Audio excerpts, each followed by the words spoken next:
flames dancing, leaving their mark. Bass so low, shaking earth under the moon. A marine's legacy written in tune. Born to break the chains, rip the skies apart. With a bass line thundering straight from the heart. Metal bones and a fire that'll never dim. This is the anthem of Grump still skin.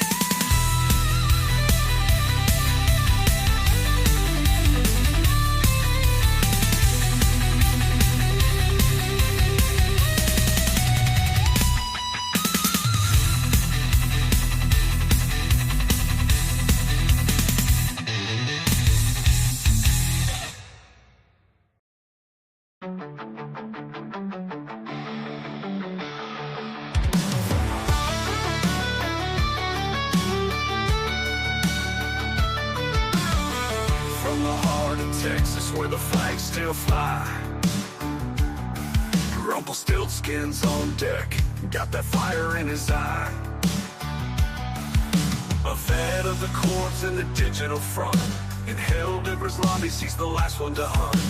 Boots on the ground, bass in his hand. Sunday service to the battlefield stand. He don't rage, he don't quit, just locks it in place. Streaming truth, grit, and freedom every day. A Grumple's live, better hit that bell. From the pew to the pew, he knows both well. With a Bible on the desk and a rifle in the past, he's a good old boy whose loyalty lasts. Say a prayer, grab a stem, hold the line real tight. You're tuned into Rumpelstiltskin every blessed night.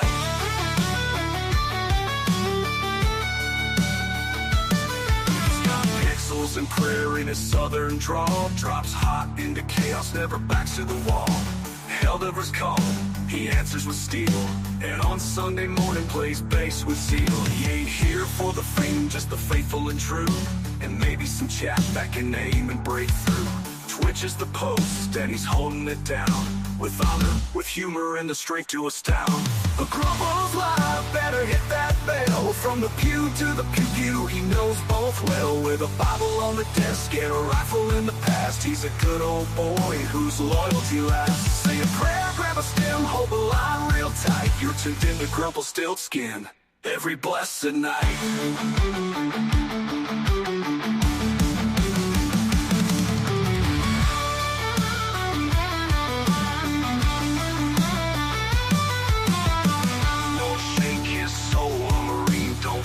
When the hate scrolls roll from the Lord to the lobby, he walks that path with a righteous click and a holy wrath. A Grumple's live, come and join that crew where the bass thumps low and the gospel's true. Simplify in the chat, amen in the stream.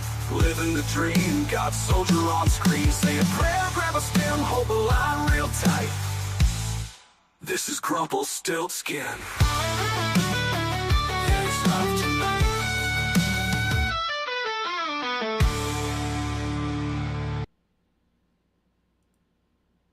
All right. Good evening. What's up with my mic? Test 1, 2. That's a problem.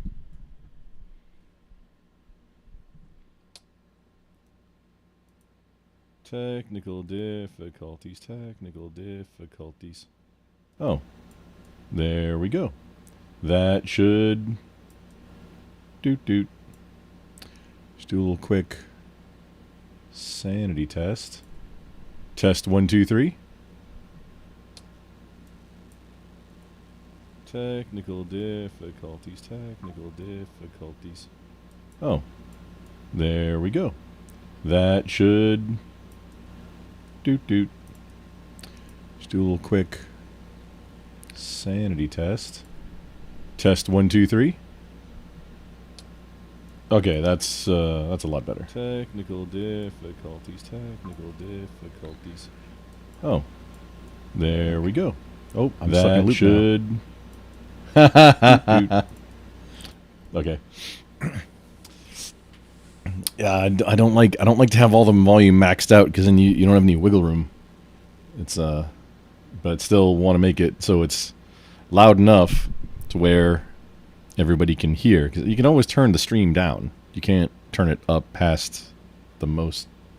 It doesn't go to 11. The streams don't go to 11. Oh, that's volumes. All the settings are messed up. What's going on? Dude, not advanced. Just make sure we're using the right mic inside OBS broadcast. Okay, there we go. That should be good to go now. Rome in the house. Good evening.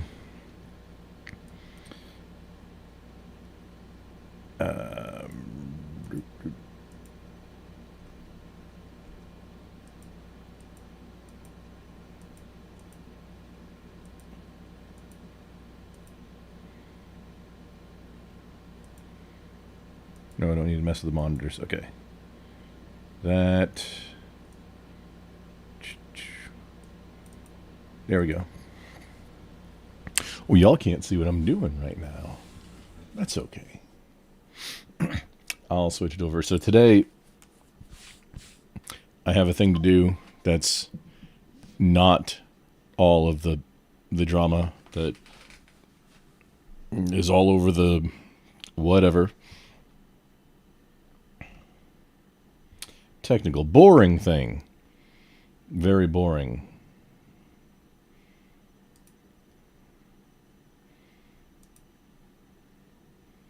There we go. I'm going to work on some network drawings and documentation because I can't find my documentation. That's one thing that I don't think survived, and I think I recovered. So I was able to during my data loss, I was able to recover like everything, but it might be a little bit of older versions. And this specific document that had the spreadsheet that had like IP scheme and like all the good stuff, I think did not make it, but I also might not be remembering the name correctly of the file. So, womp womp. I guess it's search for just everything ODS. Yeah, that's an idea. Gorilla Biscuits in the house. The slutty Gorilla Biscuits. You can't say smell the glove anymore? What,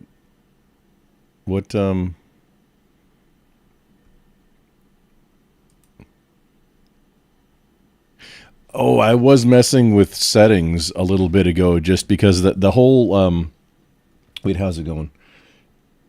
Yeah, where the whole having the username thing, somebody said, hey, yeah, that's a setting the streamer can control. Like, no, it's not. It's YouTube.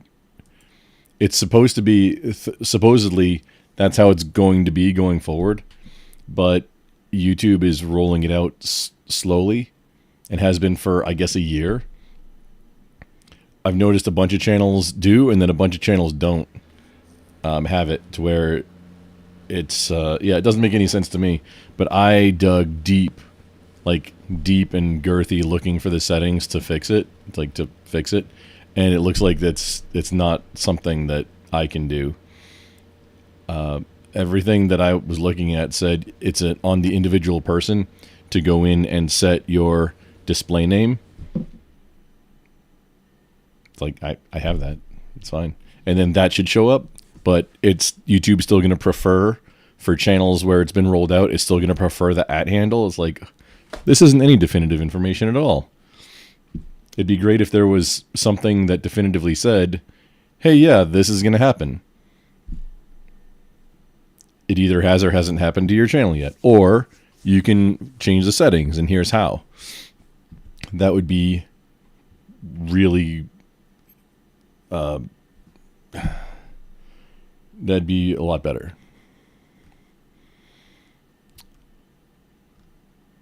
It'd be, I mean, you know, not long, but large on the other way.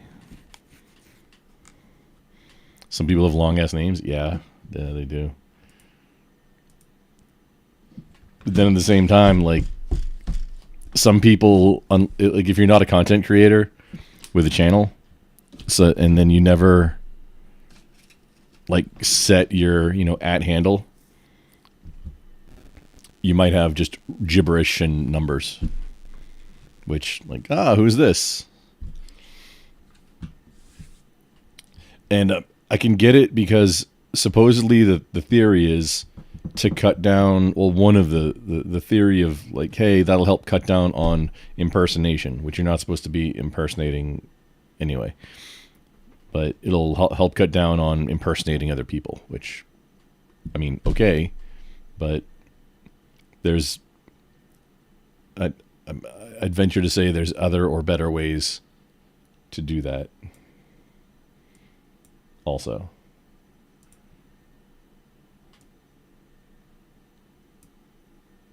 Dude. There we go.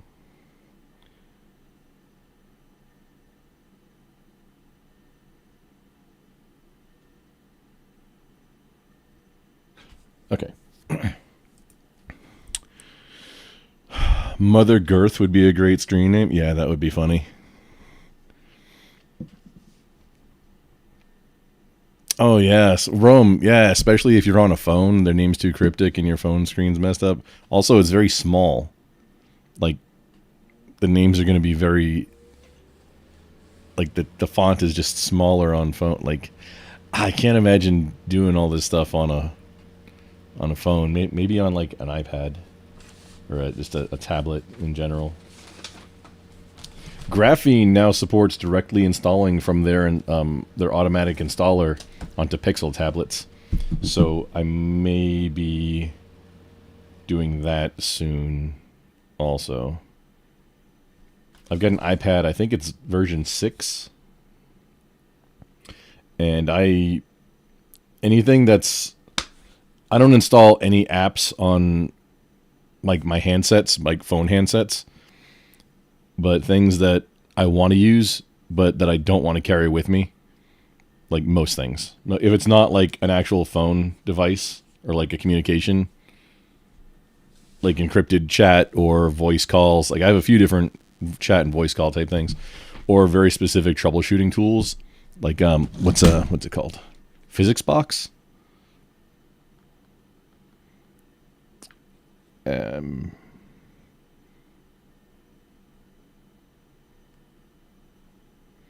I just had it. Wait. Phyphox. Phyphox. It,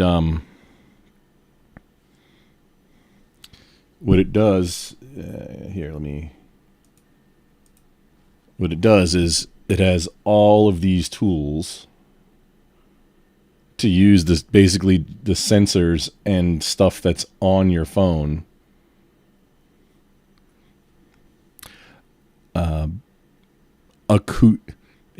Stuff that like acoustic stopwatch.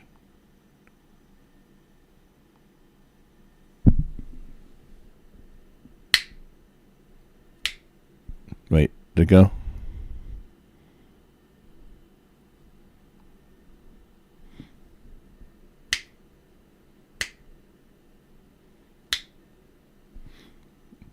I bet you can increase that too. I haven't used this one before, but that's essentially a shot clock.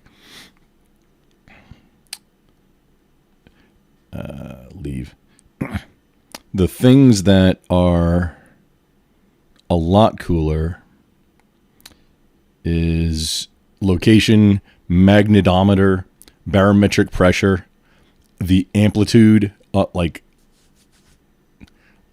oscilloscope, like there's all kind Doppler effect.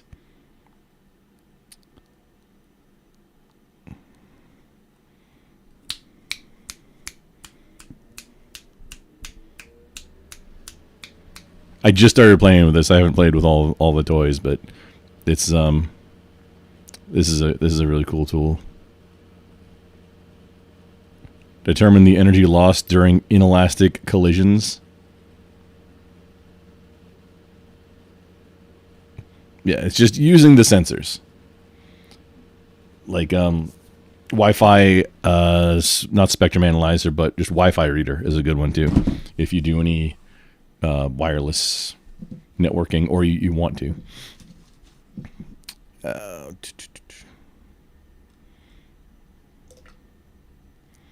It's a Gorilla. It's an aesthetic choice. I had an interview, just so that's still up.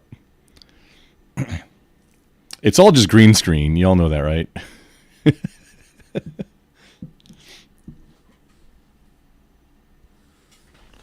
It's an aesthetic choice.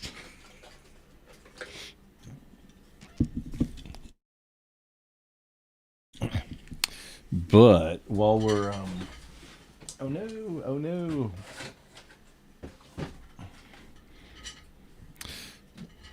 But the goal of what I'm trying to get done today is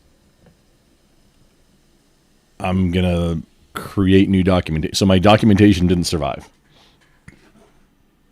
Or can't find.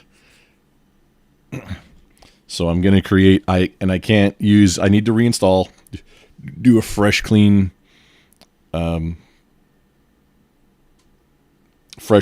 install, because there's still some little weird wonky things that I don't want to troubleshoot. I'll just start up everything fresh. I'd rather get the new long-term support version anyway, which actually, let me verify, is there new long-term support?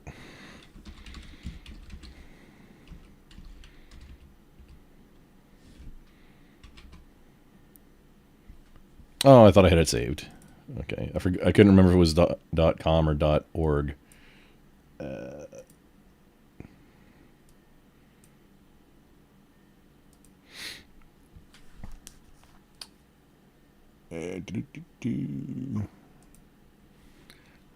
All versions, long.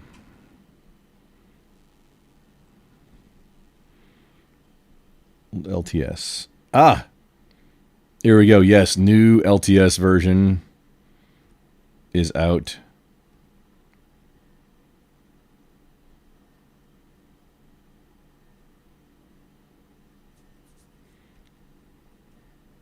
So I believe I'm on the previous 21. So long-term, we want to get the next long-term support version for 5 years of support without having to mess with it. So I prefer the long-term stable. Give me that. I don't need all the newest features. Give me the long-term support stable version. After that, I'll probably keep running it for a while, at least on this machine, because should have a new main machine by then.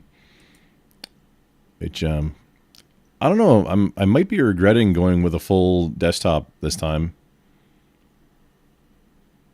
I've been using laptops since, the last machine, like main workstation I had that was either a Me build or I think I had a iBuyPower at one point. That's over 15 years ago.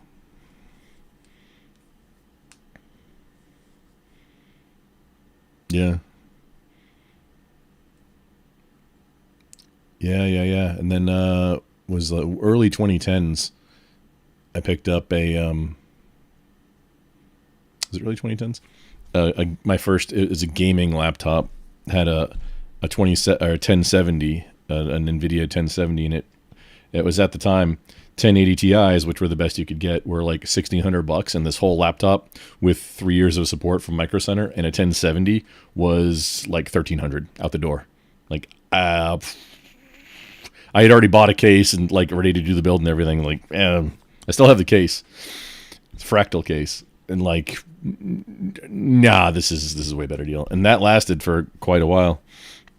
I still have it actually right there, and I have information on it that I can't get because I dropped what I was using as a key light is a shop floodlight, just on a precariously perched up high above.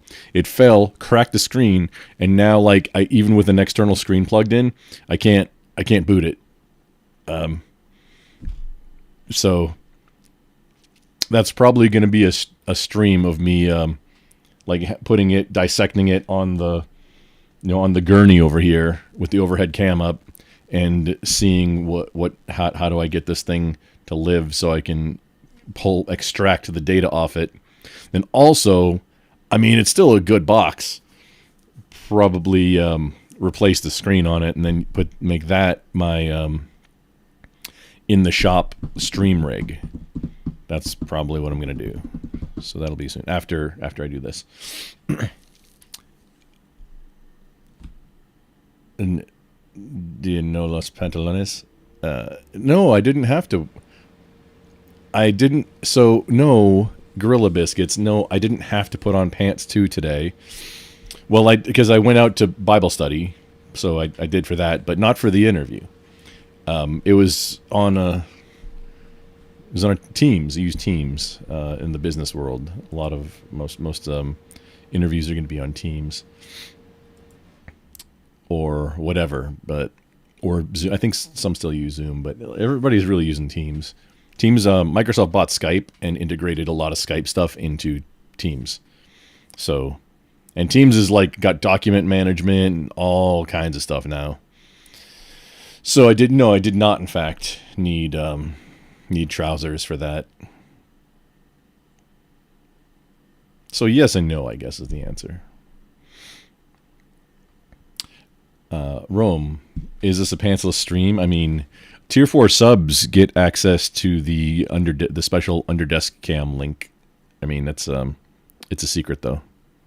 You got to be a tier 4 sub, or on Patreon, or an onlyredcrayon.com subscriber. Only Red Crayons, it's plural. I do own that domain. I have not set that up yet, but we'll get there.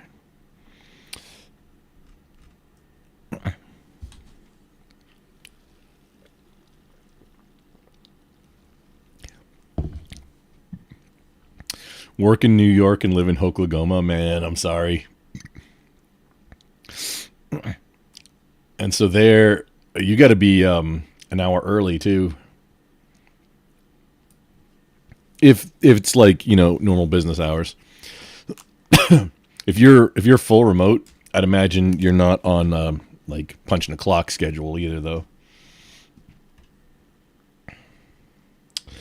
I should download and get this ready before I need it. Okay, so what do I use? I like Mate.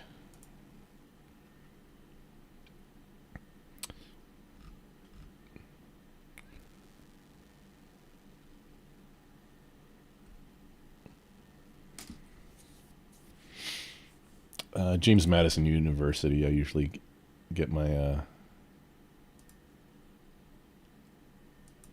stuff from there. Okay. It's downloading. 3 gigabytes, 6 minutes left. Yeah. Okay.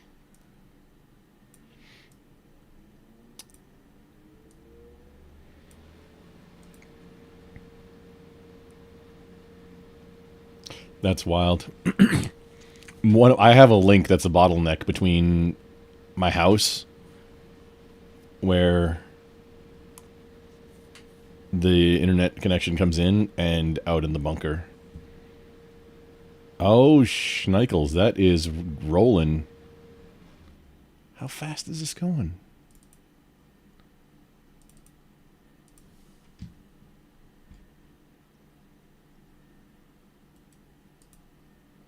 Show me the downloads.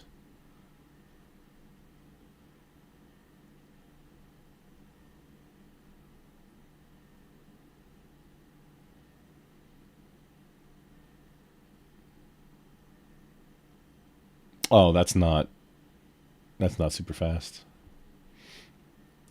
Theoretically, I think I've got like a 70 megabit up and down, essentially, which it doesn't make any sense between here and the house. I need to evaluate what's going on.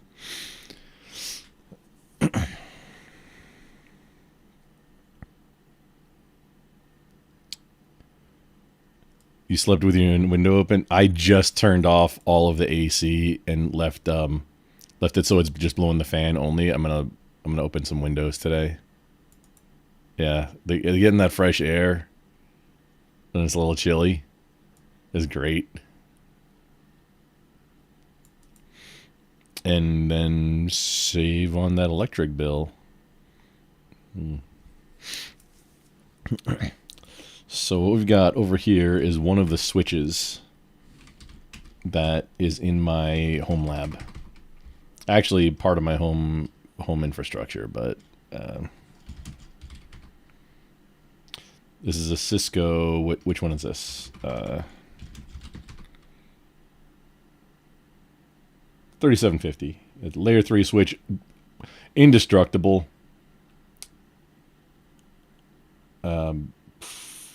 Oh yeah, we had power.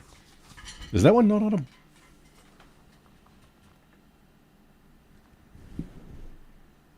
Oh, that's right. That one is not on a battery. It's right at the back of the room in that rack right there, and it is not on a battery. We had a little power outage, so that's why we got uptime is only 8 hours. I don't know if you can even see that.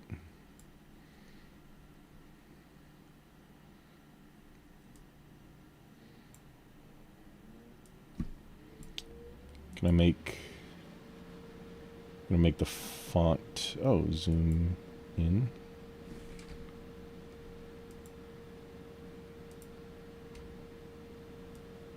Ah, there we go. That should be much better.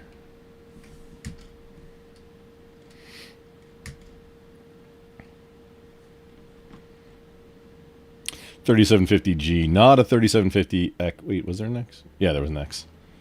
This one. The first ones were like a U.5 size. They're like 1.5 size.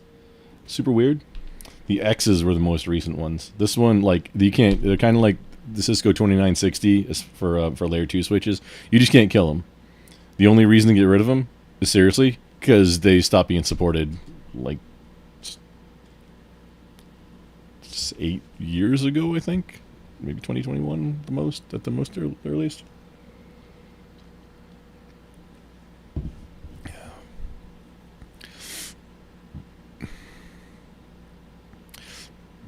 Mister, thank you for stopping by. Oh, you dropped my like my channel link in grids. Thank you, sir. Yeah, we had a men's group Bible study today. I just got home. I pulled up like a few tabs, like grids and a few others to lurk and thumbs up and everybody because you gotta support your friends, support everybody. But I didn't have a chance to listen. Like I was busy setting up mine to go live because that's one of the things it's killing me, Smalls. One of the little issues that I have to do. I'm just going to do a fresh install to get this to get fixed. Is never while I'm doing something, but if I leave it locked for. Sometimes it can be for overnight, sometimes it can be a little bit of time, sometimes it can be a lot of time. But it'll randomly, I'll be logged out, and everything will quit out. So I had to deal with that when I got home and get everything set up. 'Cause man, so 1, 2, 3, 4, I generally stream to between 3 and 5 targets. And then like audio mixer and like all the browsers all set up plus the it's a bunch to get everything set up and positioned. Giant pain. Nope, we're not gonna do any of that. I do need to check the MD5 hash on it later, or I guess I can. You know what? I guess I can do that now.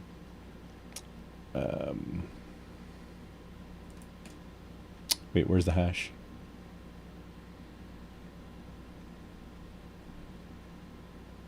Oh, not.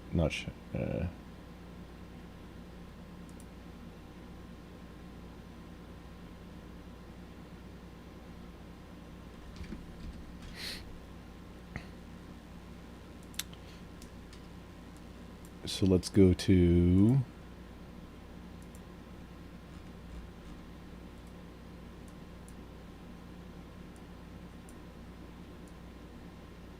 this is Halloween. This is Halloween.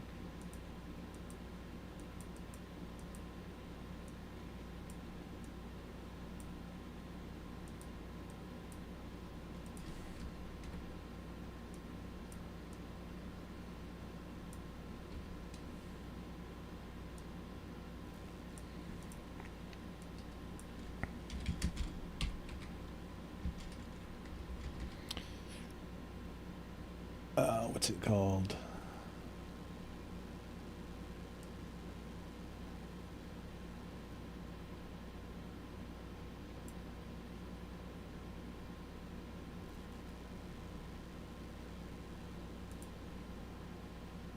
It was just there.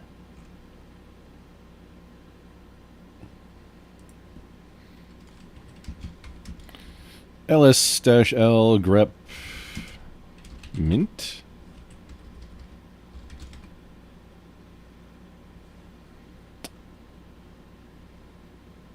Grep ISO. Where did it go?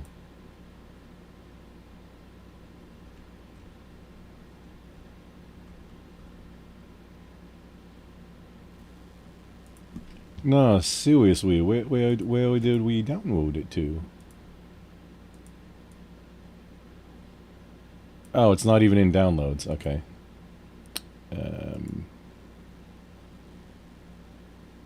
So we move it to... I move it into documents, opt.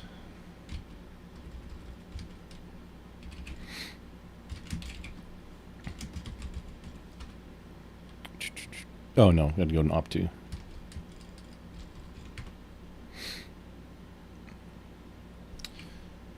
Command is mint ISO verify.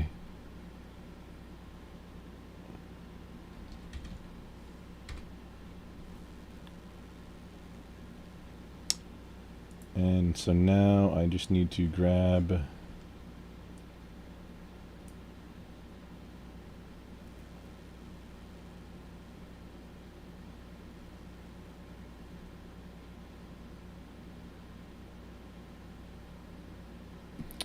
oh, that's convenient.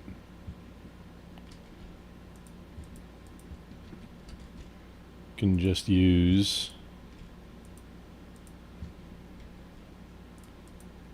these links.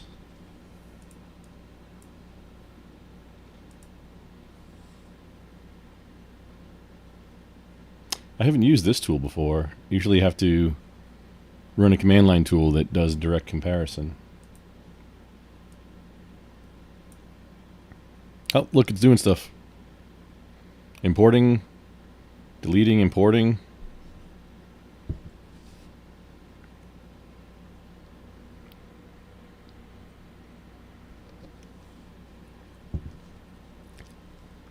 Deleting. Everything looks good. Okay, so it matches. It's kind of important to verify your... I mean, not everything is, but your operating system is kind of important to verify, because it's so hard to... Sometimes you can be chasing a gremlin, and it's just something like just weird, something weird that very occasionally happens. It can be wild, but because I've had to deal with that a couple times, and then like, oh, I didn't verify, because going back and just out of frustration going back and actually checking the hash, and oh, it wasn't actually a good download, or for whatever reason. So then installing that, it might install good and everything's fine, but then oopsies. So we've got that.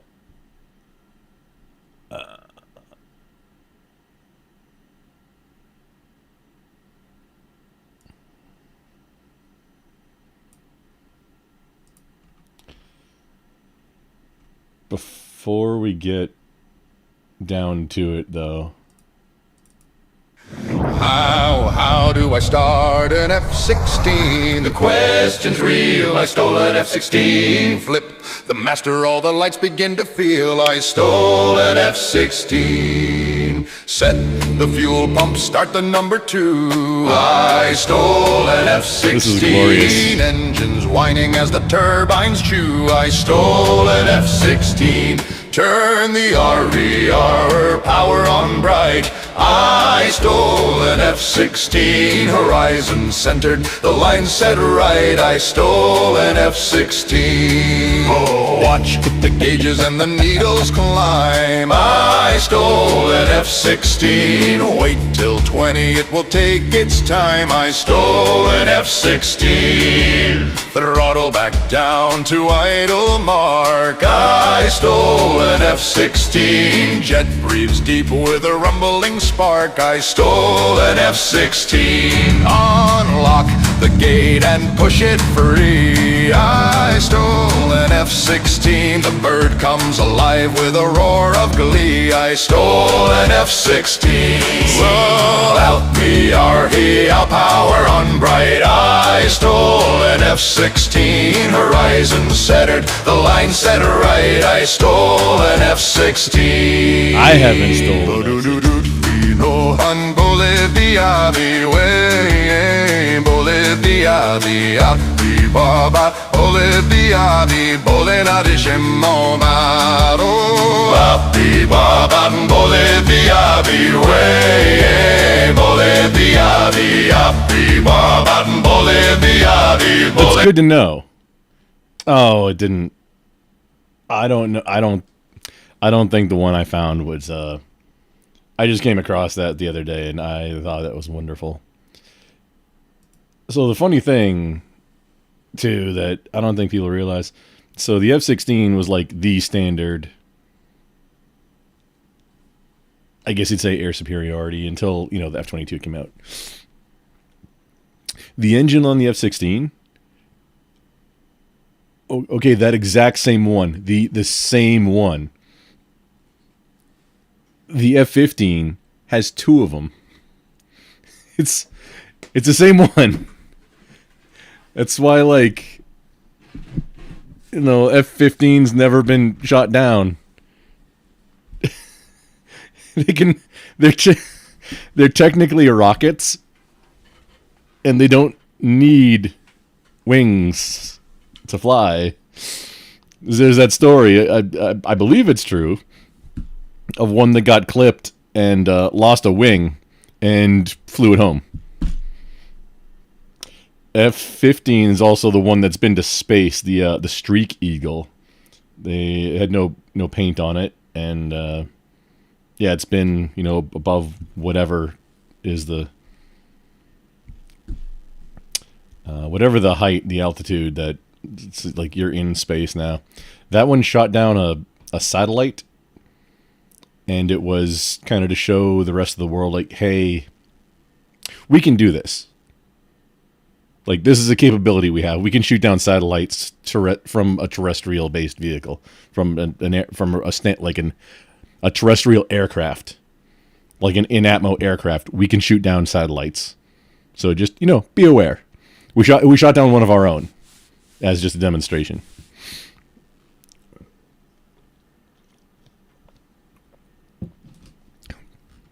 Wagira in the house, welcome in. We're going to be doing, I'm going to try and punctuate it with fun stuff, but I'm going to be doing some very boring network engineering nerd stuff today, like right now. So be aware that's happening. Do I have any cool stories about guys... Oh, about guys, like about me getting sucked up. I thought it said me getting sucked into jet engines on aircraft carriers. No, dude, I'm Marine. I was never on a carrier. I don't know if, I'd imagine, I don't know if Marines even go on carriers, because, Harrier pilots are Marines. I think all of them are, because that's how the Marine Corps got a close air support aircraft. It was the Brits were selling them, and the Marine Corps was like, yep, right here.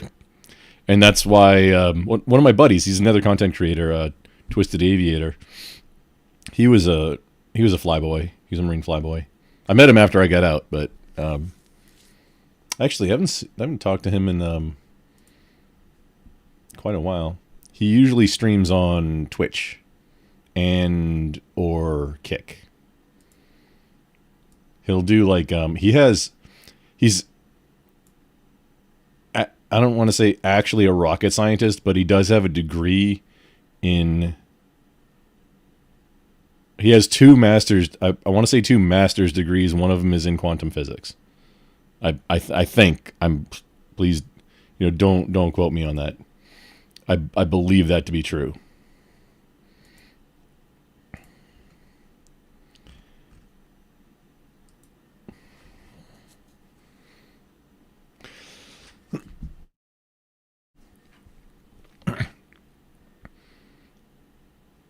Yeah. But yeah, I don't have any. There's a lot of rules about what you can, and like on Flightline too, you can't wear a cover, a hat, like I believe in the Navy they call it too. In the Marine Corps you call it a cover. Your hat that you wear, it's called a cover. And you can't, like, helmets are good. Restrained helmets are good. Covers are not. You cannot be covered on Flightline. With like a rotary wing, the rotor wash could blow it off in a way, or your hat, your cover, could get sucked into an engine easily, really easy, and that'll actually damage the engine. And you don't want that. You don't want to be the guy who caused that. Agralepolis in the house. Good evening, sir. Did I say it right? Yeah, Mr. Agralepolis roams here. Hey, yeah. Thanks for hanging out, guys. I'm going to do very boring stuff. Oh, if anybody wants to talk to me or about boring stuff, I can share a StreamYard to...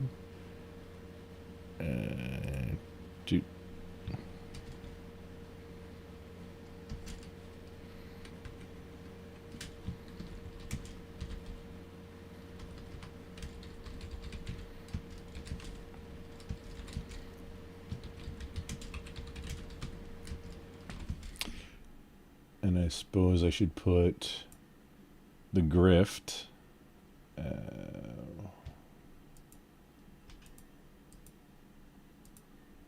Oh, there we go.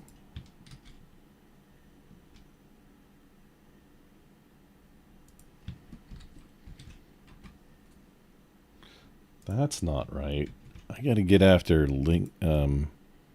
Abe, because the way he puts his links up, they merge together and none of them works. And then where are we at? The video on YouTube.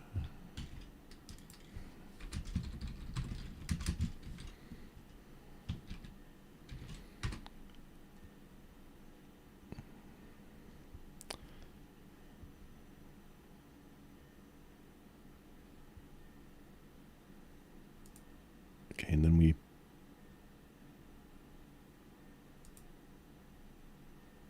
pin, and then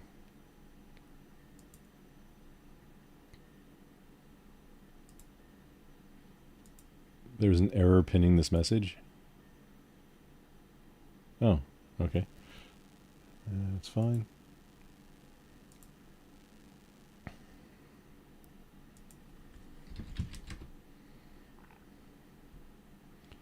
And the cross chat bot is working. Outstanding. Everything's fine here. How are you?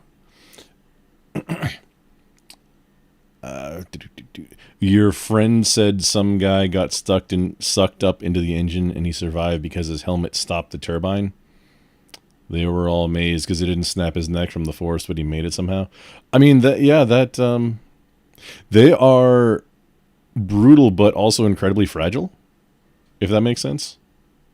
Like, bird strikes are a real thing around flight line in airports or anywhere there's a flight line, getting rid of the birds is a giant deal because they will ruin. A bird strike is like a big deal if it gets sucked into the engine. Count Emmett in the house. Emmett. Yes, I did. Thank you, sir. You got my intro. I'm not sure how to turn. Yeah, I'm not sure how to turn that. Well, I saw my piece. I didn't see because I saw it as I was getting ready to go live.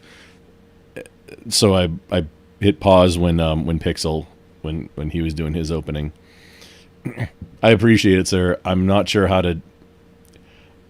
I need to do some video editing. I really do. And I'm not sure how to break that up so that it fits, but I'll figure it out. Do you remember what day that was, too? Because I didn't write it down. Well, it would have been a Friday or Saturday. This past Saturday, it had to be. Maybe the one before. No biggie. I'll find it. Just applying a little bit of monkey sense to it.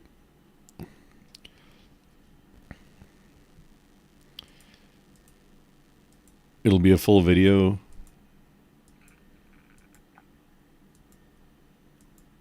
Oh, cool. Can I, like, so I can post it on my channel too? That would be very helpful.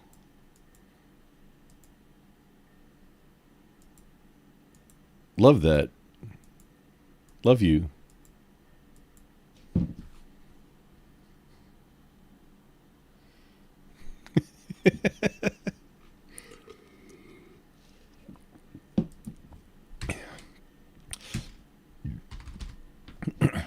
Emmett, the only time I do art is when I'm doing like branding stuff. I'm doing something way more boring than what you do for your like, hey, getting work done streams. I'm redoing documentation for my home lab. And like, this is kind of just an example of going through the process of how to do it. Now, the plan, it starts out with a spreadsheet and maybe just a text document, and then you take that stuff and put it into a drawing. And then that drawing becomes a source of truth. Now, in order to build the spreadsheet, I'm actually going to pull from one of my switches. Because I was able to recover a lot of documents, a lot of information that I lost, but I can't find my IPAM, my IP address management spreadsheet. No idea. I might just not be remembering it, but I did a few brief searches tonight just now, and I was not able, or right before I went live, as I was setting things up, and like, I thought I recovered everything. Where the shit is this? No idea. No friggin' idea. It looks like I recovered everything, but it might be from, I don't know, just at some point during the last year and a half. And I don't remember when I made the spreadsheet or the last time I modified it, so no idea.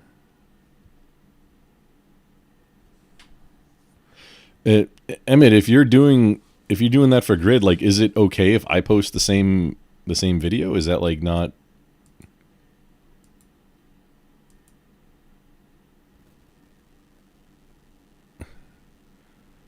I need to do some shorts, so I'm gonna need to.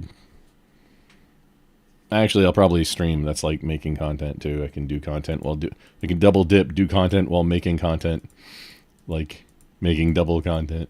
Like how does a monkey that hasn't done any video editing before on Linux start doing some video editing to make content? That's actually how to be a Linux streamer. Okay, that can be part of a series. Okay, yeah, no, that's good to go.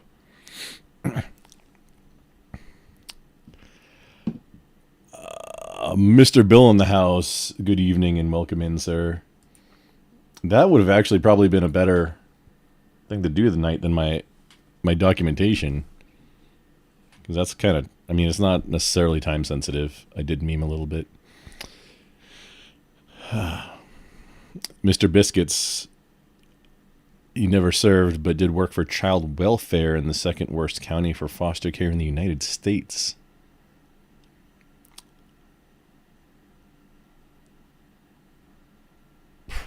Does that blank your citizenship? It's blank. It's not blanked out on YouTube. It's blank. Why is it blanked out in Restream? What the shit?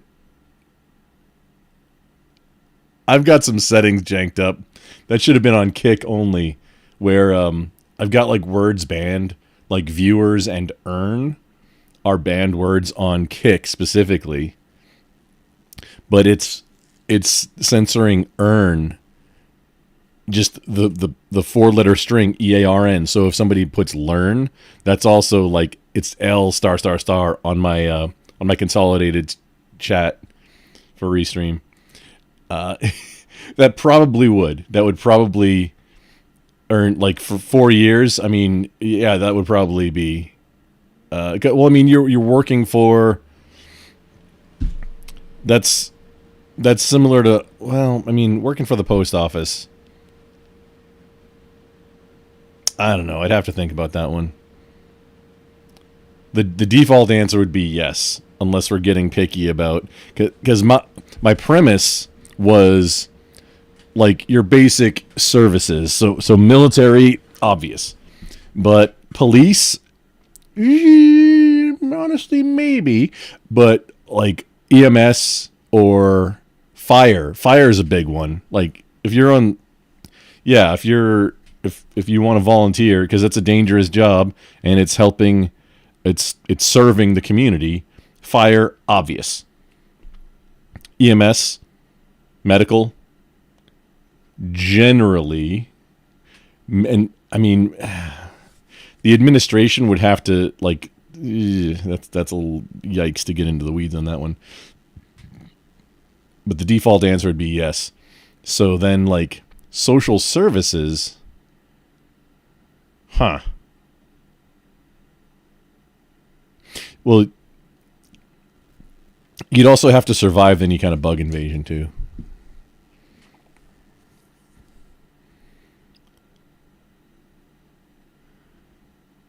You can't stream while you're editing, the audio glitches. I want to say I haven't had that problem, but I've never done video editing with audio. I've only done a little bit of audio editing, and mine was fine. But I'm also, dude, Linux and everything's way different over in this world. Also, I'm like a full AMD system, like processor and video card. So, I don't know. I don't have a separate.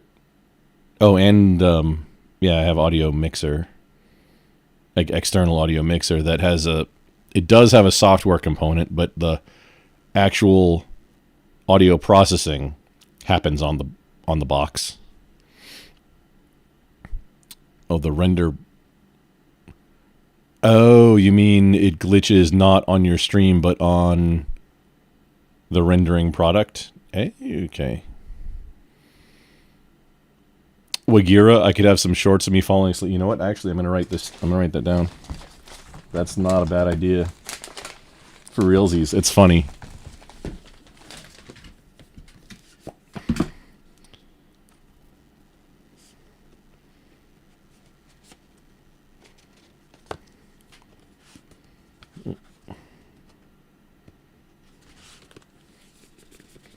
This is my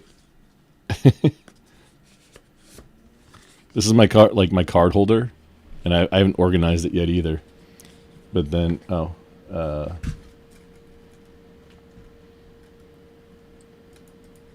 this is my card holder. It's got it's all nice and contained. But then it's got index cards and some organizers that I haven't used yet. But then it goes together like this with a magnet, and it can hold up a card like that so you can see it at your desk while you're working. This is like ADHD gold mine. that plus writing down all your stuff. But having this like just on the side of your monitor or one of your monitors, just somewhere in eyesight, so you keep an idea about, hey, stay on track, stay on task. It's a gold mine.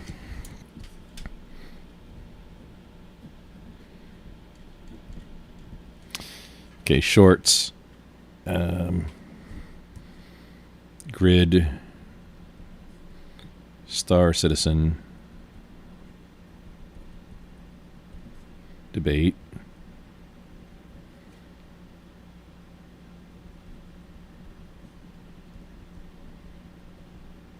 Sleep stream. No, shorts. I could have used the stencil on it. Ooh. I could have used the stencil on it. And then after I get this filled up a little bit, when it's time to like, hey, work on shorts, then it just sits there like that, right on the side, so I can just check box them off. So right now, I don't need that up.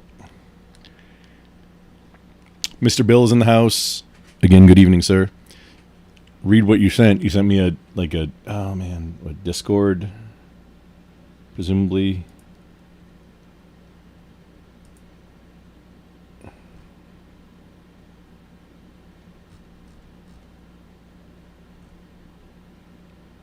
Okay, what did you send me, Emmett, or where?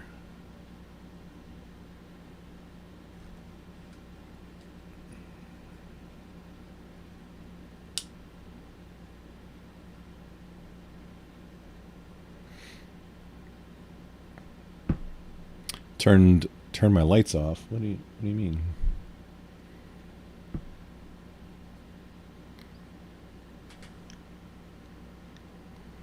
You put 100,000 miles in 1 year? Was that a government vehicle, or I mean, did you get mileage for that at least? Wow, and I hope it wasn't a new car, man. That would have been like, oh, yikes. Actually, what current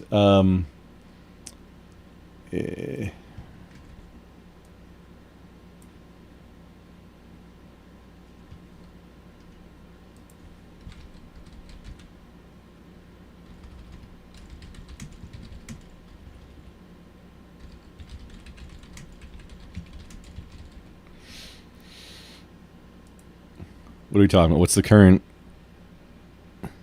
70 cents a mile. Oh, for January 1st.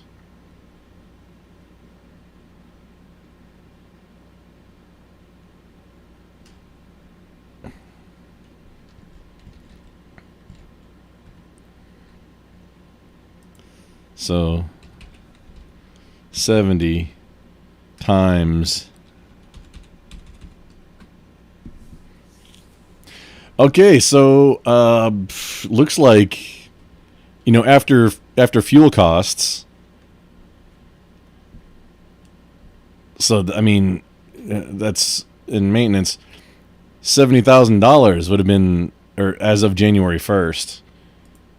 I didn't. That's it's crept up, the mileage reimbursement rate, or I mean the government mileage, which is what I think most businesses use that.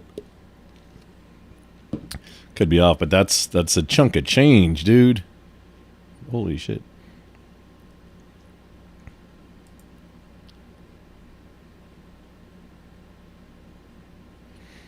Police no, but fire yes. Police need to be there before fire to safeguard them. Not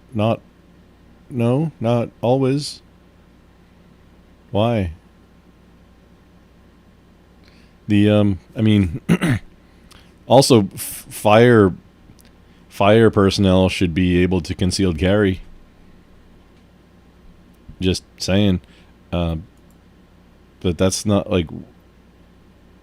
I think that's a rare case where police needs to be there before fire, dude, or to guard fire people. David Healy in the house. Good morning. We're gonna do some boring stuff. Just hanging out for a little bit right now.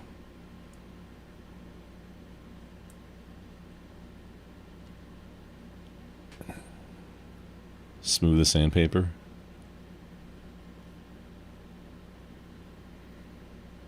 Oh yeah, no, Emmett, I do, 100% of the whole thing. Yeah, I do.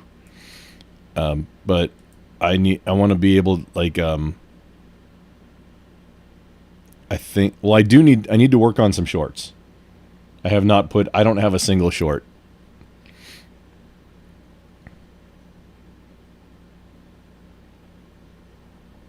Standard procedure. That's why they're dispatched to fires. Is that a normal thing?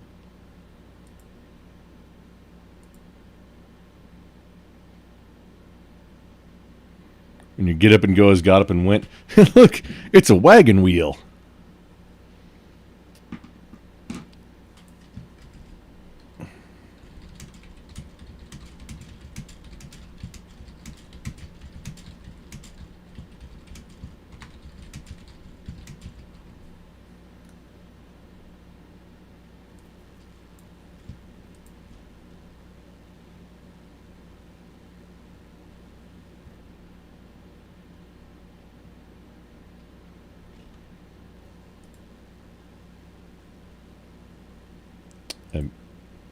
I think I found... No, I did not find it.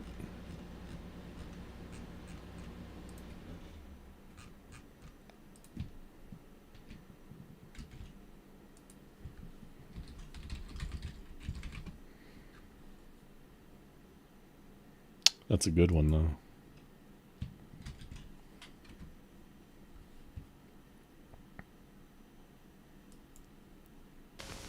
Bang, bang, bang.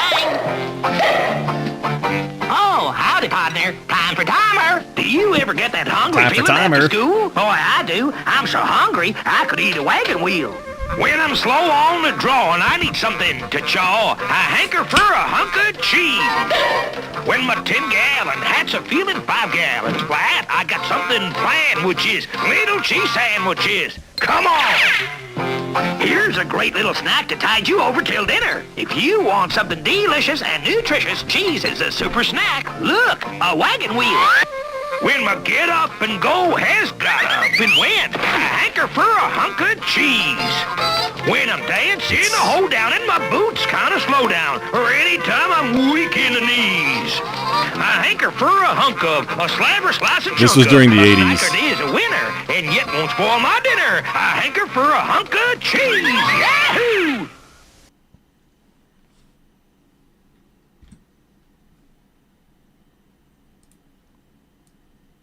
That was during, like, I remember seeing that on TV. Probably, like, during the same time as, like, Transformers and G.I. Joe were on. I would imagine that, I mean, it says 70... Time for timer compilation. It says 70, 80s. Oh, wait, no, it's not.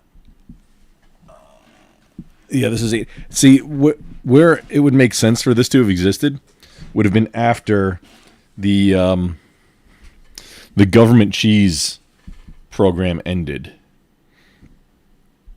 because that was Reagan was the one who got rid of the. So we had dairy milk subsidies. It's like there's a whole thing about it where you've got the Navy and ice cream barges during the war. That was like, that's just a flex. I think during World War II, it was a thing. Because how demoralizing for that to the enemy is, like, hey, these guys are rolling up on us and they're bringing ice cream with them across the ocean. That's just demoralizing, even more than hearing, like, Flight of the Valkyries over loudspeakers. The dairy the dairy subsidies, they had to increase milk production for that. They had all this milk, and then they started turning it into cheese to store it because they had nothing to do with it. So there's this, like, mountain climate controlled cave. The Fat Electrician has a great video on it. Maybe we'll go through that quick and do a quick little, like, reaction explain, but I don't know if I have time for that. The summary is Ronald Reagan said, hey, instead of storing all this cheese, we're going to throw it in the ocean. And then apparently there was some upheaval about that. So that's where government cheese came from. It before food stamps. I believe it was before food stamps. That was the original like food stamp SNAP program, which is weirdly appropriate right now to talk about. It was because of the milk subsidies, the dairy farm subsidies, going back to I think it was from World War II, that they had to just keep going. So then they turned the milk into cheese, stored the cheese, and then as a welfare benefit entitlement, started giving out the cheese. That's where government cheese comes from. And it was in the early 80s. I think it was from like 81 to 84. I believe that's when government cheese was a thing.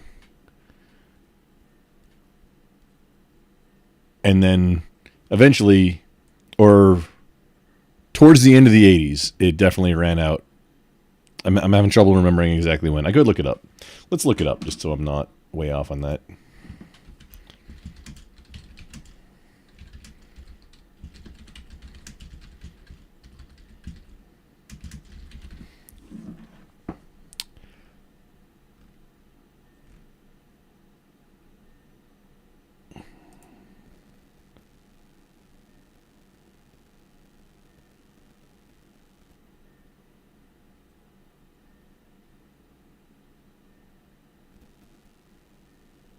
Apparently it, like, the surplus is still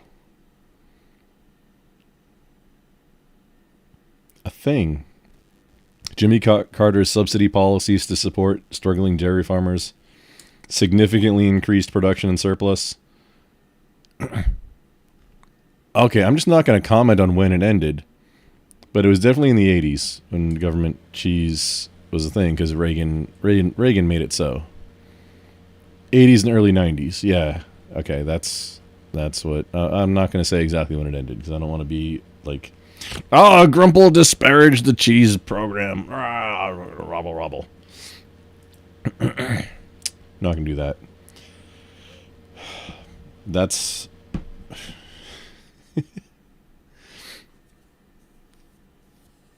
That's a thing. Too much milk.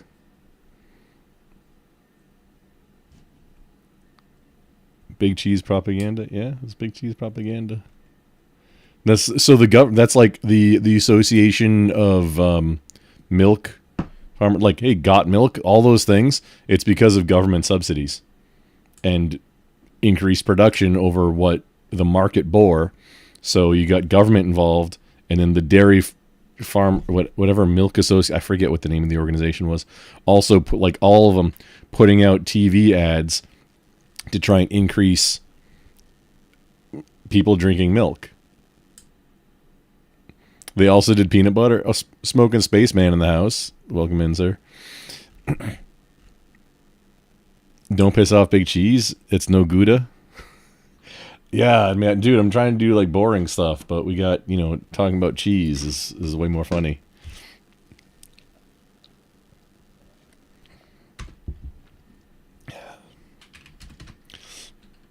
So I'm doing enable.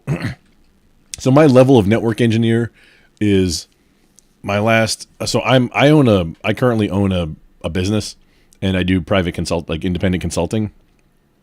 Sometimes I take big contracts. Like my last one was with a defense contractor. I'll talk about, because it's some things that are public. Like you could say, oh, that I worked on that. I'm not going to do it on my channel, though. I'm not going to do it publicly. Privately, 100%, yeah, I'll tell you what I worked on. No biggie. But I've been, my last few roles have been lead network engineer, and that means it's being a SME on the environment, the subject matter expert on the environment and how to do things, and then training and mentoring the junior guys, and like it's the technical side of the leadership. You got the manager and then the lead. And the manager does like reviews and the hiring and firing, or the main on the hiring and firing. And then the lead role is like the point of escalation. Usually not on call, like in the on-call rotation, but the point of escalation to where if it needs it. because you're essentially on call 24/7.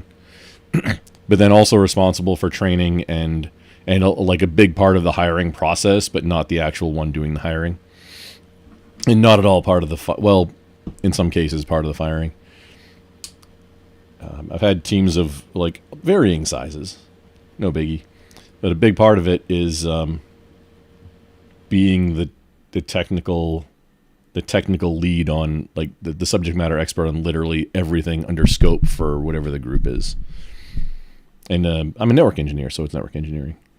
I do full stack infrastructure, but I don't get any jobs doing that because it'd be silly.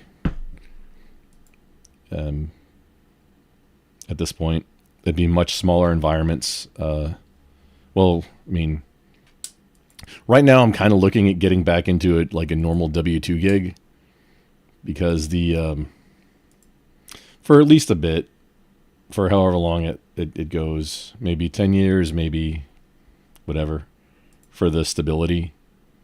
And so I can get some other investments going so that then I don't have to worry about it. So I decided to start my own company just for that. It's about a year and a half ago. Well, close to 2 years now at this point. Worst possible time. I didn't have quite the things built up that I needed to in order to set myself up for success. So realizing that, I need to kind of default punt. Okay, let's go get back and get a more stable gig. Pump up that cash into investments and get ready for, whatever the next step is. And maybe I don't run I still have a business that I use the same business entity for like media production, which it was never big enough for it to be a big deal. But because it's, being a sole proprietor, it's not a sole proprietorship, but being the employer and the only employee, it was just never a big deal on taxes or anything.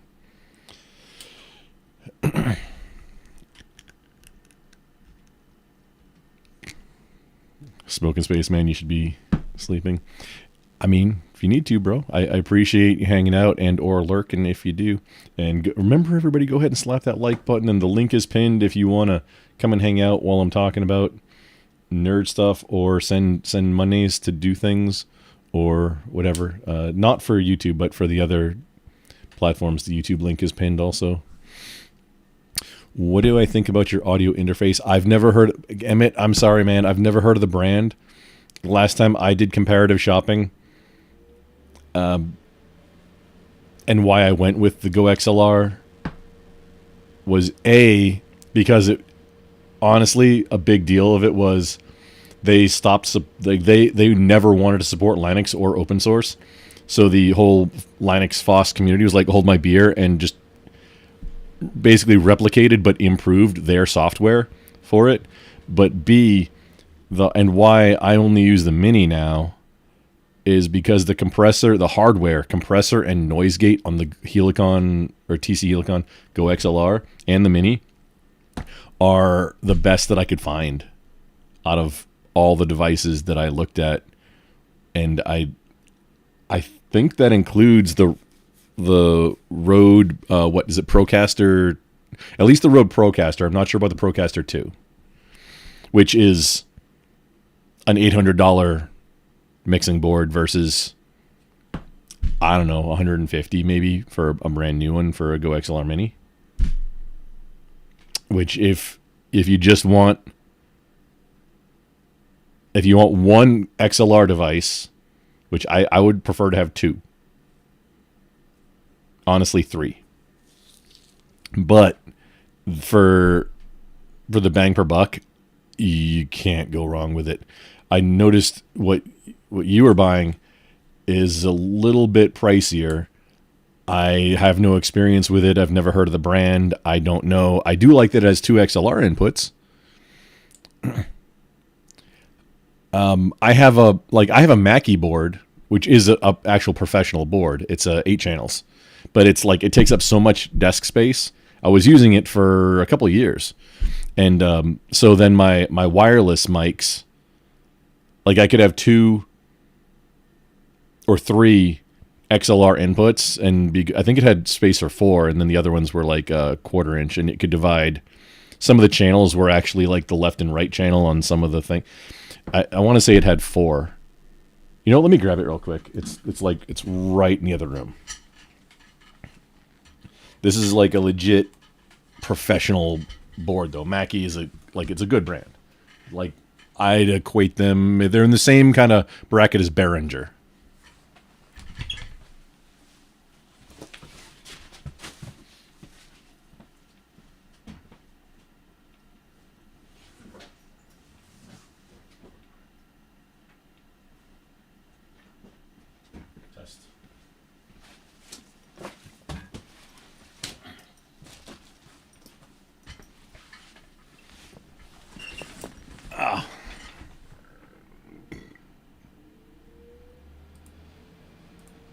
So here we go. It comes in a decent SKB branded, which they make like flight cases, like rack mount.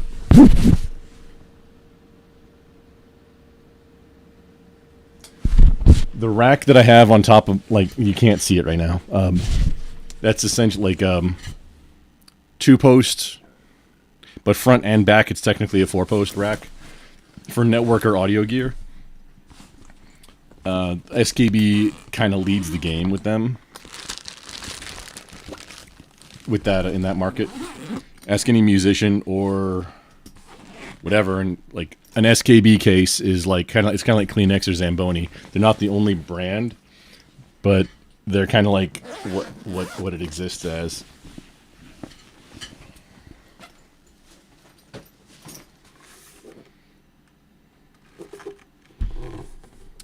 The funniest thing about it is the brand Mackie isn't on it, but this is the Mackie logo. And like I bought it from a reputable source. And so you've got left and right XLR outputs, but then 4 XLR inputs, and it's like this is a legit board, dude. It's got a few effects, all the EQ you could want in the world, and everything broken out, and it's really a good board. And for some reason, they have like 1/4 inch adapters on foot switch and headphones. But it isn't what I needed, and the compressor and noise gate on. Did this one even have them?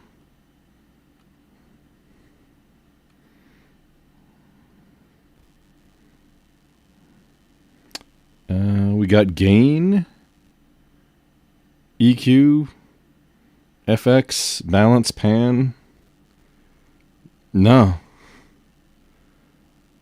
I'd have to look at the manual. I don't even think this one has hardware compressor or noise gate. That would be a secondary effect that you'd have to run it through the loop. With your FX send and return.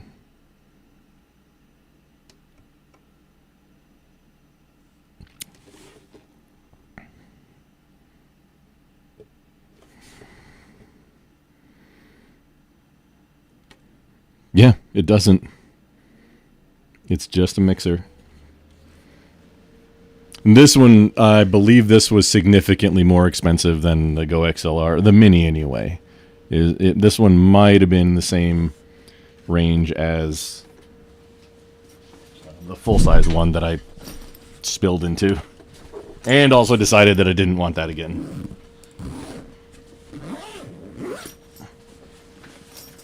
Because I would have just bought another one. I fixed it once. I can probably fix it again, but I needed to get back up and running. So the Mini fits better on the desk, and it has the same hardware for compressor. I didn't need any effects.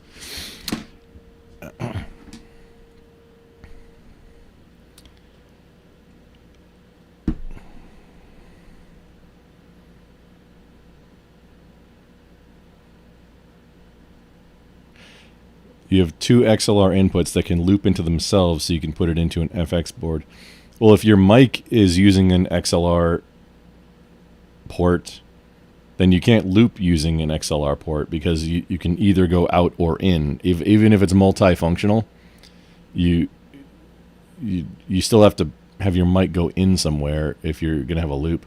You'd probably want to use 1/4 inch for that at that point.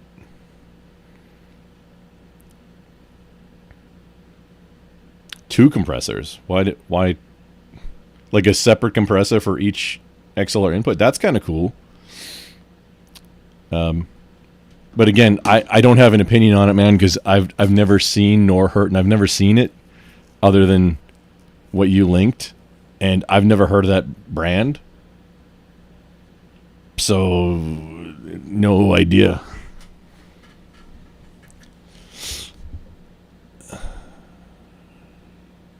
Oh, Gorilla Biscuit's heading out. You have a good night, brother man.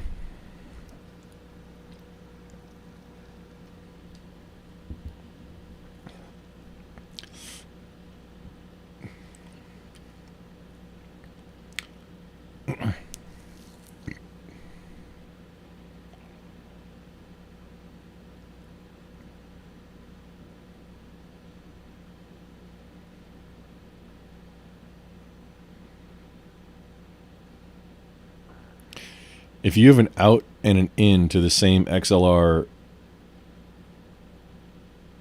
port, then it's going to be mono, not stereo. Because you got your common, like your ground, and then essentially your hot for each audio channel. That's why it's 3 pins. Kind of like how like your stereo headphone has the 3 contact points. So your effects aren't going to be stereo, which, I mean, I don't, dude, I'd have to see it. I'm just having a hard time kind of visualizing what it is without knowing it. Because as I said, man, I never heard of the brand, never seen that particular device. It's very compact though, which is nice. I prefer, honestly, to have sliders for volume on each channel, but that's just a preference. And if it's the best tool for the job, you adapt around whatever the best tool is, or modify it to your needs. That's just how you have to deal with it.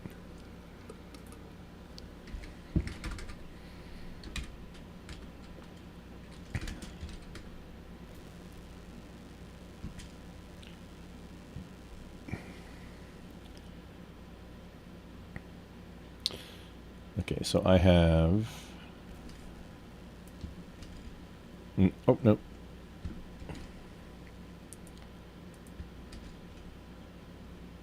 Oh, no, that won't do. Paste special.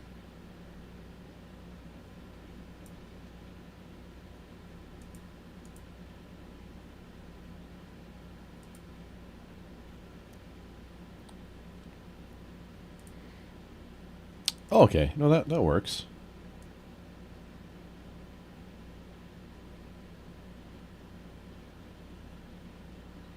Can I just paste everything like this? Hey, yeah, that's close enough. So right now, so step 1 is you plan with like a spreadsheet and or like just some kind of text document. Then step 2 is you take that and, I mean, you flesh it all out, like all your IP ranges and everything, and what you're going to do. And, well, for VLANs and then for IP ranges within those VLANs. And then step 2 is to take all that and build up your drawing. Oh, you can't see what I'm doing. Ha. There we go. Spaceman heading out. Have a great night, sir. Thanks for stopping by. Do appreciate.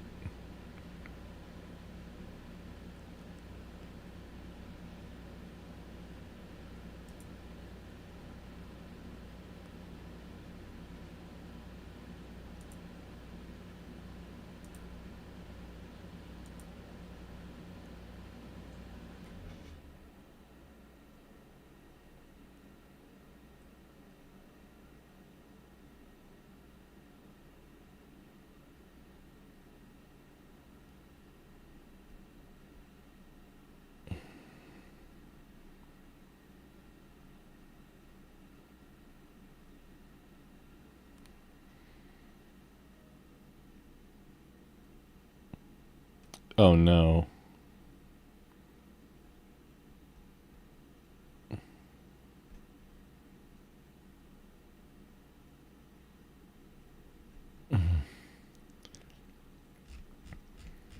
I've got a few channels pulled up right now, and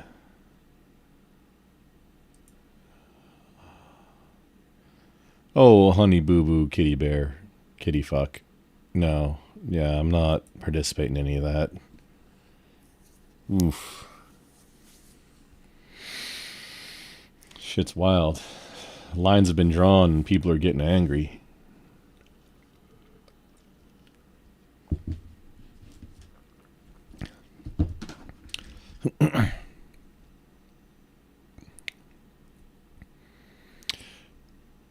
OG in the house.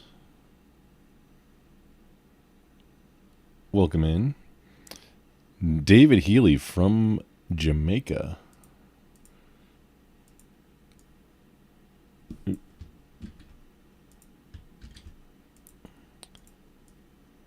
Are the I know they're not or I don't know if they're from Jamaica. Just I saw a meme about it recently from the Island Boys. I saw a meme. Well, the Ohio Boys is a thing now. They parodied the Island Boys. Just an island boy. Like, did they go all the way away once it came out that they were? I mean, they're brothers or cousins, and it I guess came out or leaked that they were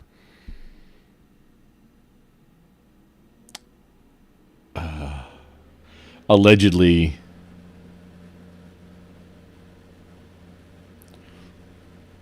orally performing with each other.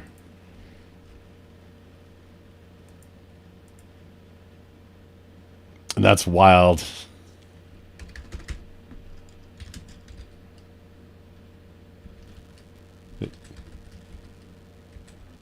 Oh no. Shit.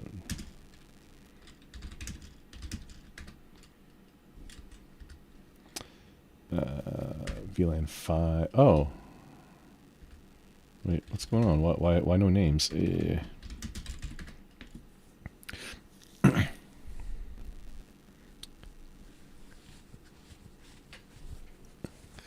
Oh, the Dave. Welcome in. Yeah.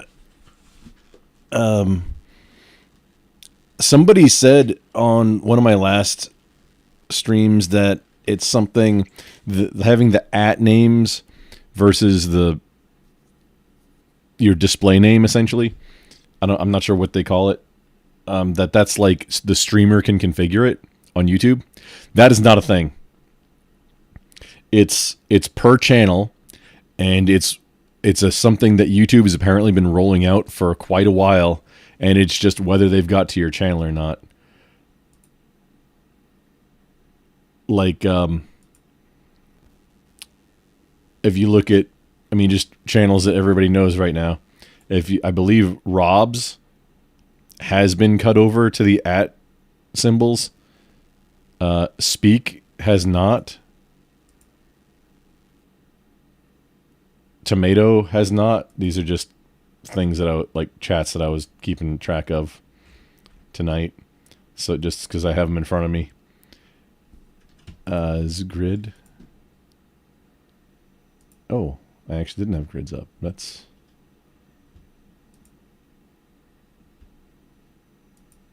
Oh, he's done. My bad.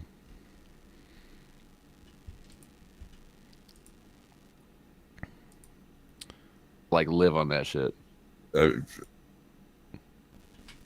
Flow is an interesting setup. His is not either, but Rob's has.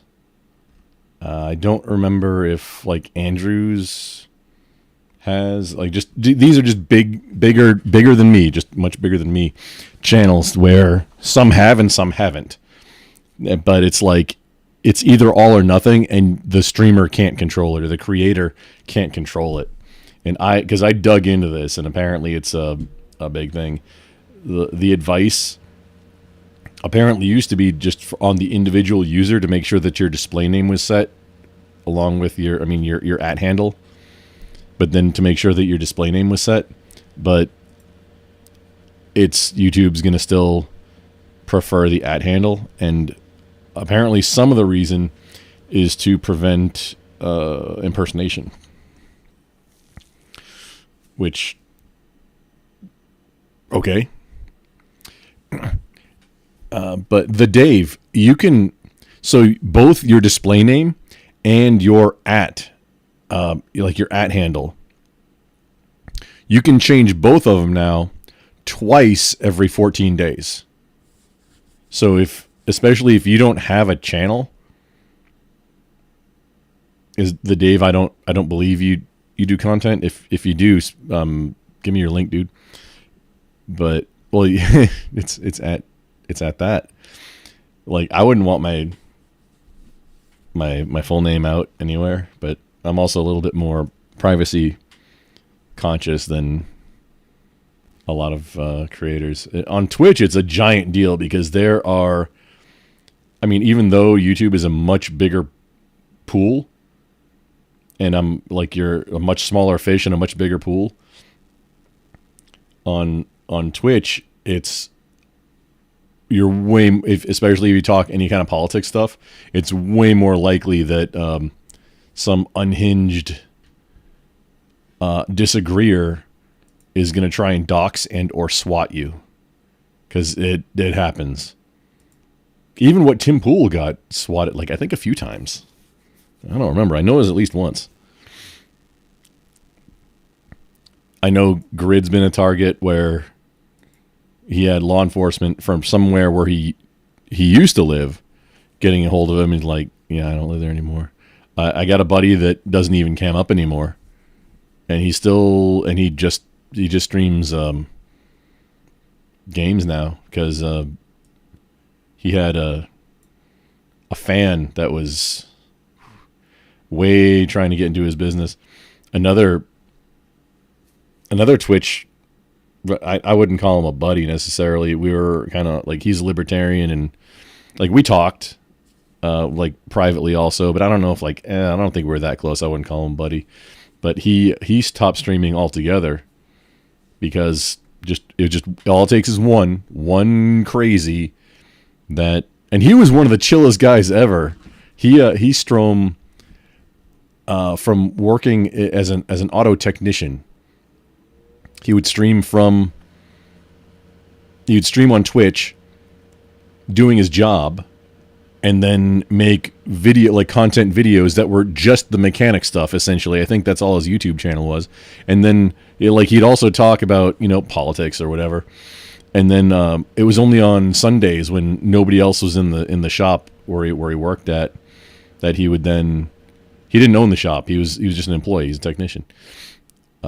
But then where he could get loud, and he'd host hey, you want to come and shit talk Sunday? That was his thing. And he had to stop. He stopped streaming entirely because of it. But also, everybody knew his first name, or most people knew his first name. He didn't cover up. Like, he would wear the T-shirt with the branding, and other employees also would be wearing the shirt with the branding of the business that was employing him, which the business owner doesn't care. They can try and call in and try and get him fired all along. Yeah, that's not happening. But they could still use that to dig and get more information and then swat him or whatever. And doxing and that's on Twitch. It's a big deal. Yeah, Twitch and Discord are the worst platforms ever.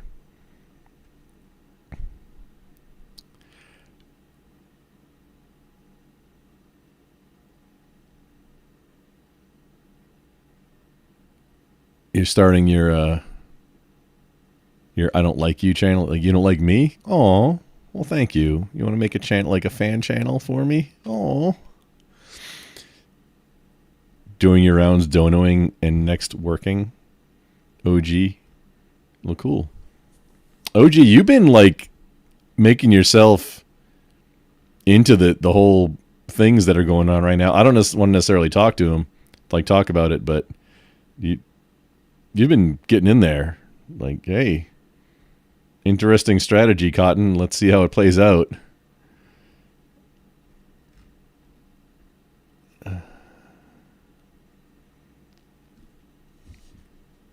This is after a Transformer panel he was on. Man, because like I was a child of the 80s, okay? I still like Transformers. And I hate that word. And then, I mean, okay, I'm a car guy too. I've been a gearhead since Mad Max came out. No, not the Road Warrior. Since I first saw that in the 90s and picked up my very first project car, it was a 76 Gran Torino Elite with a 351 Windsor. I picked it up for $200 from a junkyard. It needed some major frame repairs and brakes and stuff, but then it was badass. Like, if I'm talking about a tranny and it's the thing that goes between the engine and the differential, holy shit, Batman. That's our word. I'm taking it back. Okay? You can't cancel somebody for saying that. Friggin' transmission.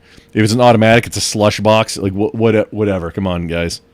This is not trying canceling people. In general, canceling people's a pain in the ass.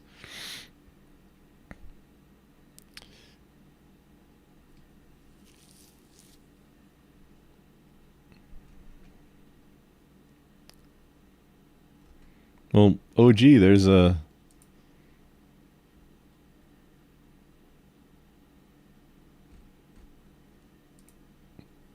There's a grift link. The grift link is in the pinned. Oh wait, shit, you did. OG sends in 20 U.S. Federal Reserve notes. Very much appreciated, sir. You really are just going around and like it's raining men, but the men are U.S. Federal Reserve notes on people. Thank you. You nerd. And it was like 12 minutes ago. It doesn't automatically refresh. But I do appreciate it, man.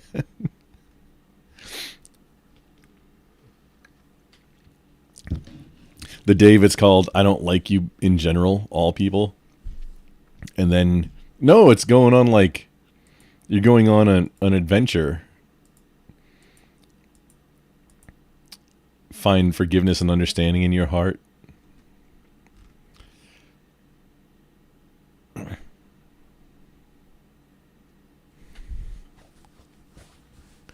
For the Griffno state, yeah, I'm in a state of Griffno state right now. Not gonna bring up stuff on channels, but Joe Control because it's fun. Yeah, it's like that's kind of where I'm at. I don't understand how this or I do. I understand how it became as big a deal because people who aren't any of the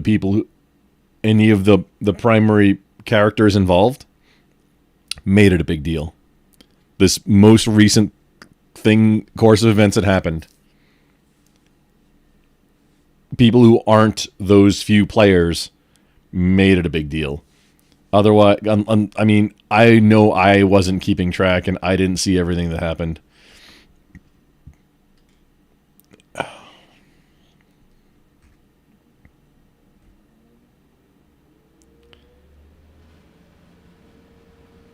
The shit is this?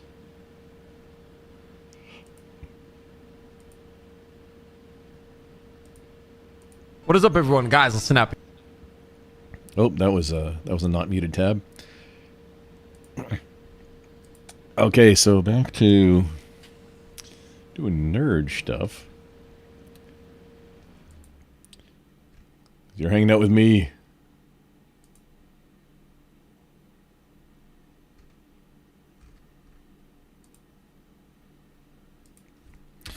So getting our VLANs, and I know I put descriptions in.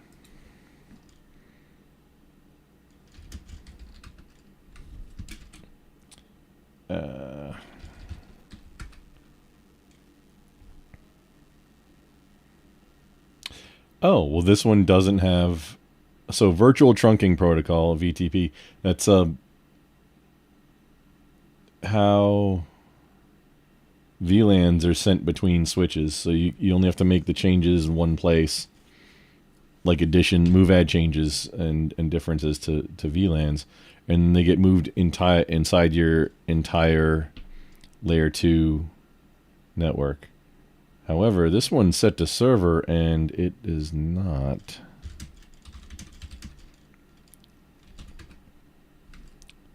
Oh, gotta be in enable mode.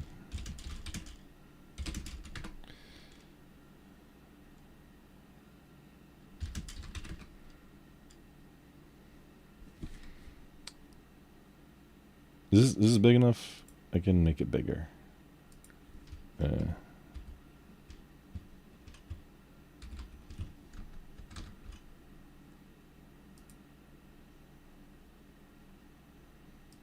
Zoom in, control. Oh, it's not just control plus equals. You got to actually do control shift and the button so that it's a plus. Okay. That's fine.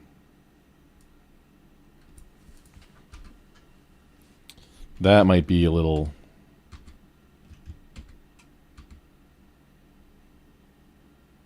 No, that's pretty big. Well, one more.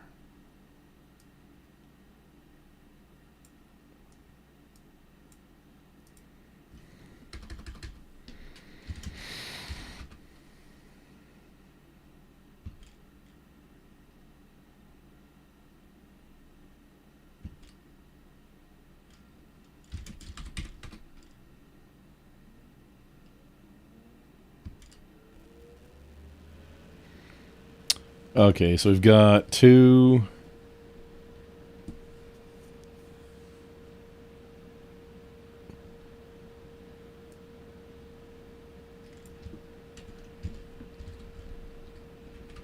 We've got two DHCPs getting served out from here. Oh yeah, this is. Wait, is this? This is one of my cores. Yeah, it's 3750. It's a layer 3. This is the thing.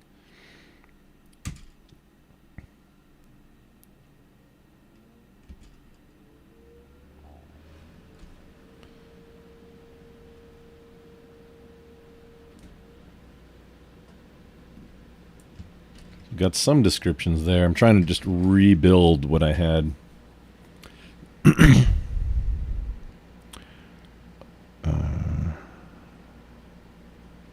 Emmett, 100% same. Yeah, it's not necessary. I do appreciate the support. I really do.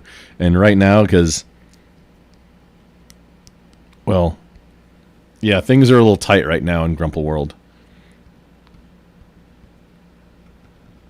That's why I'm looking at getting back into like regular W-2 employment.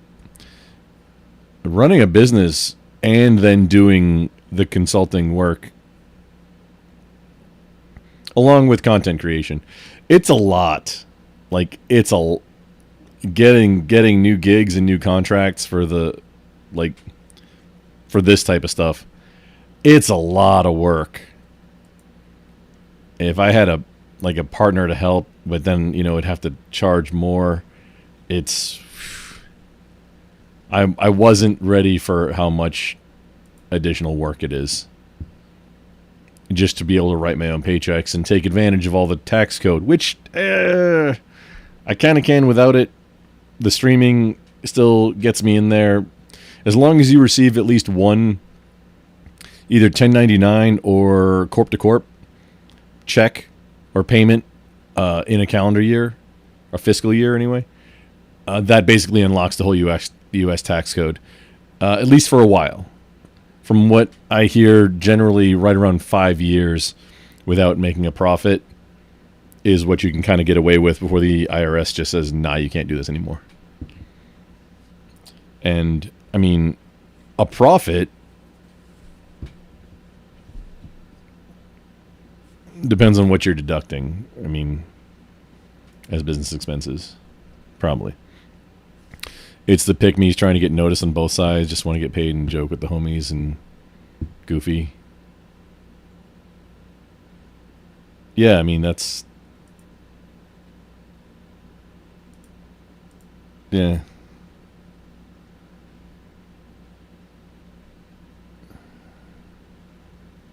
Oh no.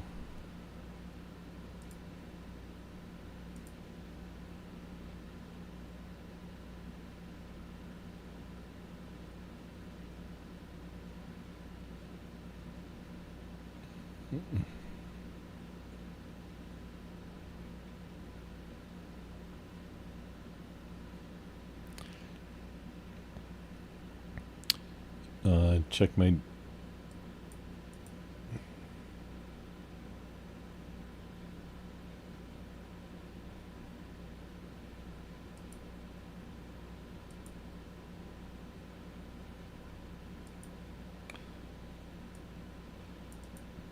Oh. Emmett. Thank you. Can I... I've never posted a video on YouTube. Wait, so I can... go to here and...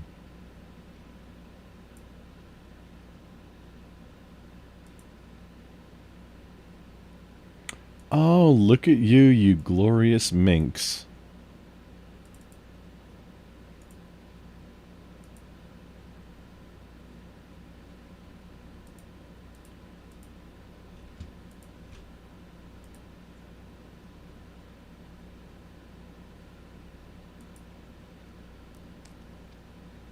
$1.8 gigawatts? Gigabytes? Wow, okay. I mean... Cool, Emmett. No, thank you, man.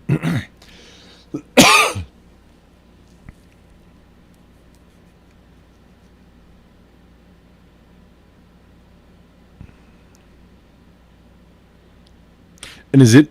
Wait. Oh, no, I guess I wouldn't. I need to set up the vertical... the vertical thing, too. And do some editing.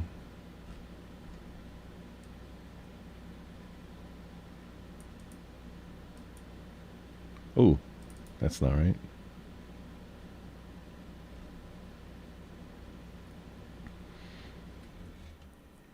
But yeah, there's no way I would be able to post that before that time either.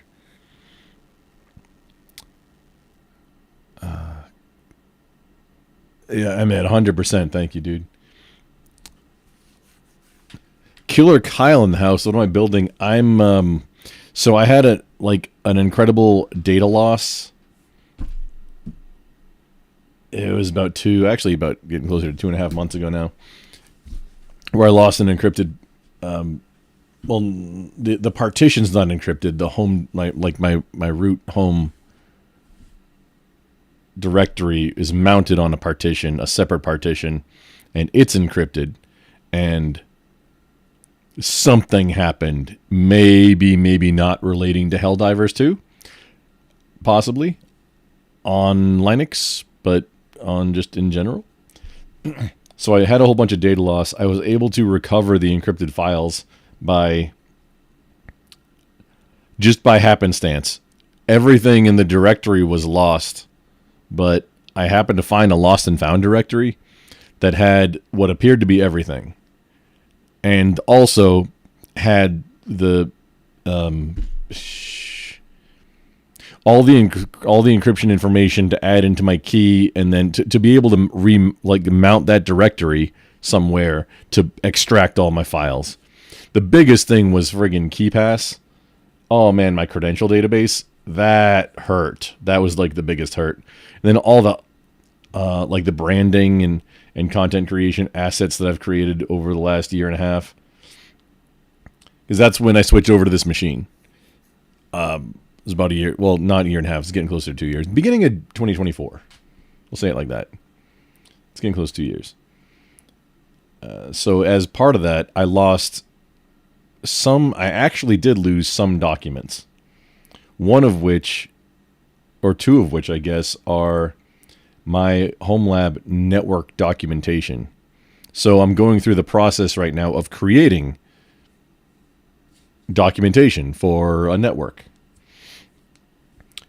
And to get kind of the starter going, I'm pulling from an existing switch in my environment.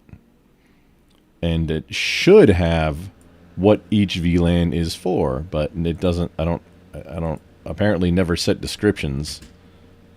So I'm just running through just the show run right now to see what.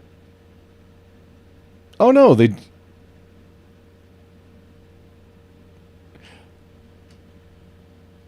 Mother shit! Wait, you.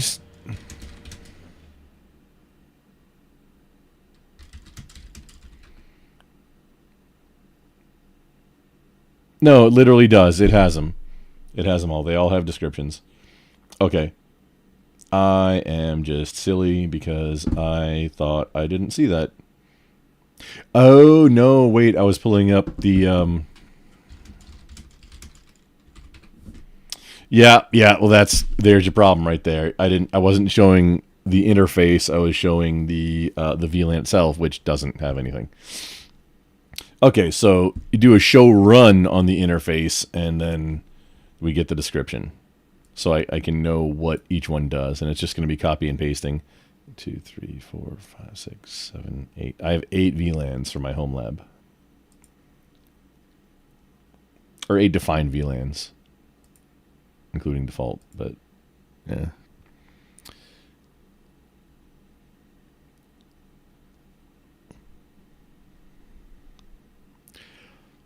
Mr. Can you deduct a garlic pew? Gatlick? I'm gonna guess that means Gatling?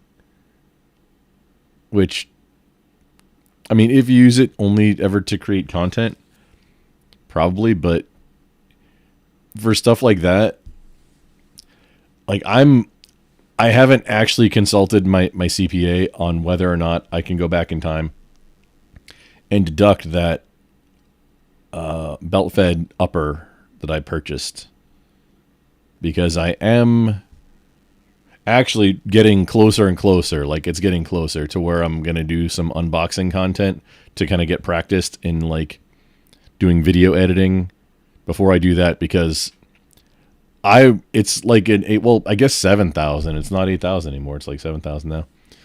$7,000 AR upper that I only get one shot to do the unboxing.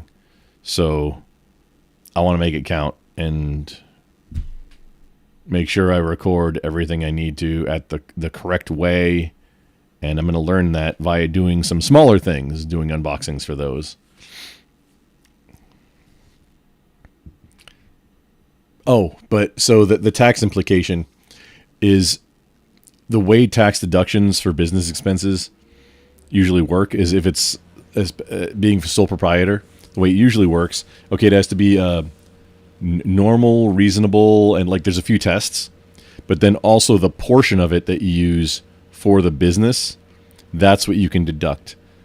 Like if you purchase a computer, say, and you're using it for content creation, you have to define what's the percentage of it that you use for content creation that's the business versus what else you do with it. And then you can deduct. This is not tax advice, okay? Talk to your CPA. I bug mine. But essentially the way it works is you can deduct the percentage of that thing that you use for the business expenses. Same as like your residence. If you have a residence and you have a home office, you can divide out, that portion of square footage that's your home office. If you only use that for work, then you can deduct that portion of your rent or mortgage or whatever. Along with, mortgage interest is a whole separate thing you can deduct.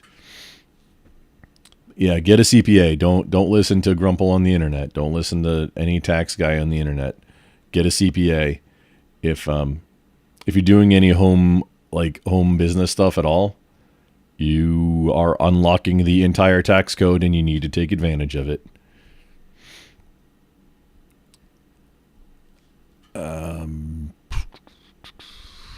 Emmett, just don't make it public before tomorrow no, I got you. To make shorts, you do what?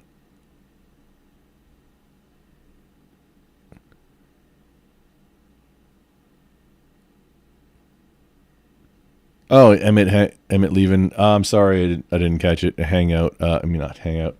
Have a great night, man. Appreciate you coming by. Killer Kyle. VLAN, virtual local area network. Yeah.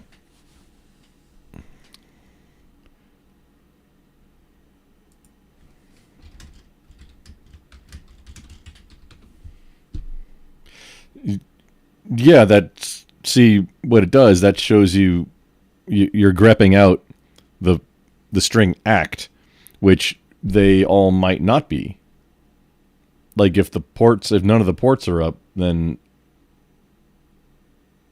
which honestly, that seems a little suspicious to me. Is how is that many?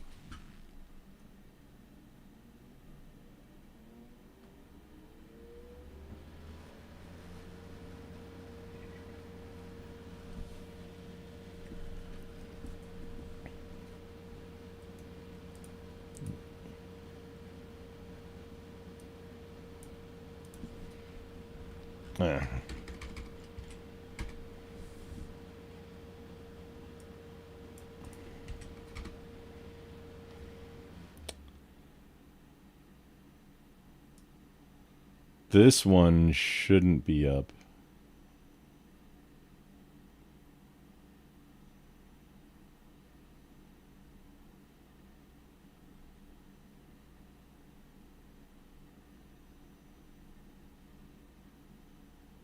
Wait, no, it's a layer 3 switch. So if the VLAN interface is up, then yeah. Okay, no, I get where you're going.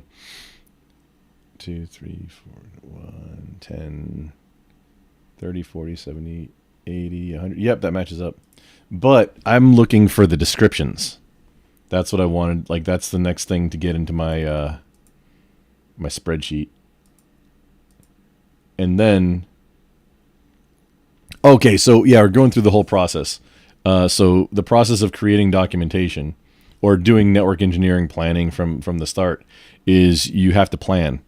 So planning out your VLANs, what are those networks going to be? And what are they going to do? That's step one. Then figuring out, hey, how many ports do I need for whatever? I mean, that all those things are variable. But that stuff is kind of mandatory. And then we can start working on a drawing. I don't have Visio. Like, I have a few licenses for Visio. I don't have it right now because, again, I had to start over with configuration on everything. All the stuff was in that home directory that got lost, like my local, like everything. It was just my home directory, though. So I'm going to do a clean wipe, and honestly, I don't think I want to restore anything. I've only made a few scenes in OBS, and I'm okay with redoing it again. It's probably a lot quicker than restoring settings. I need to redo all my scenes anyway. I'm kind of glad I lost all the scenes I had, because I had a few dozen scenes in OBS, and it was getting unwieldy. So now that I have all my art assets back, I can rebuild. A consolidated few scenes. That's why I haven't dude, I have an Akai Mini that I prefer to use Ableton, and it's not that one I picked up used. Brand new friggin' Stream Deck that I haven't I got no reason. Well, probably reason, but I can't use it to switch scenes because every single time I go live, I'm switching around my scenes, so I don't know which ones I'm going to be using. I need to consolidate it down to a few to be able to just hit a button instead of going over and having to manually click on things.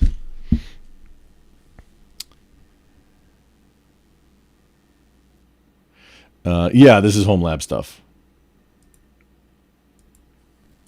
which is not doing a whole lot right now.